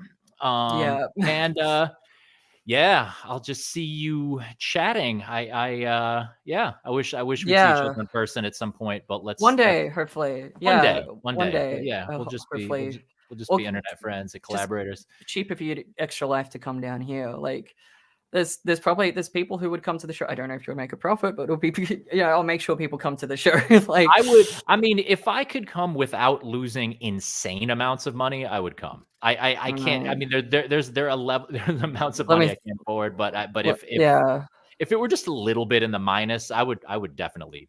I'd definitely come down to Australia. But yeah. Yeah, we need to have a wormy weekend down here. Like, Yeah. Yo, nobody needs a wormy weekend. You want to talk about some like not endorsing the thing, you know, talking about is like, yeah, that's fair enough, because, well, it's also like, I guess, you know, Gordian wormy weekend. I don't know, like I don't know. In my thing, the worms are bad. There's no yes, they're definitely bad. there's no identifying, you know, it's just, yeah, that's not part of my essence. That is something you just be surgically excised, and when they come back, just keep fucking just, you know. Anyway, word. Well, yes. Thank you so much. You were amazing to talk to. Infinite love and respect. And yeah, I'll keep talking. We'll keep talking. All right. All right. Thank you for having me. Bye, Charlie. Bye, Peace and stream. love. Bye-bye. Bye.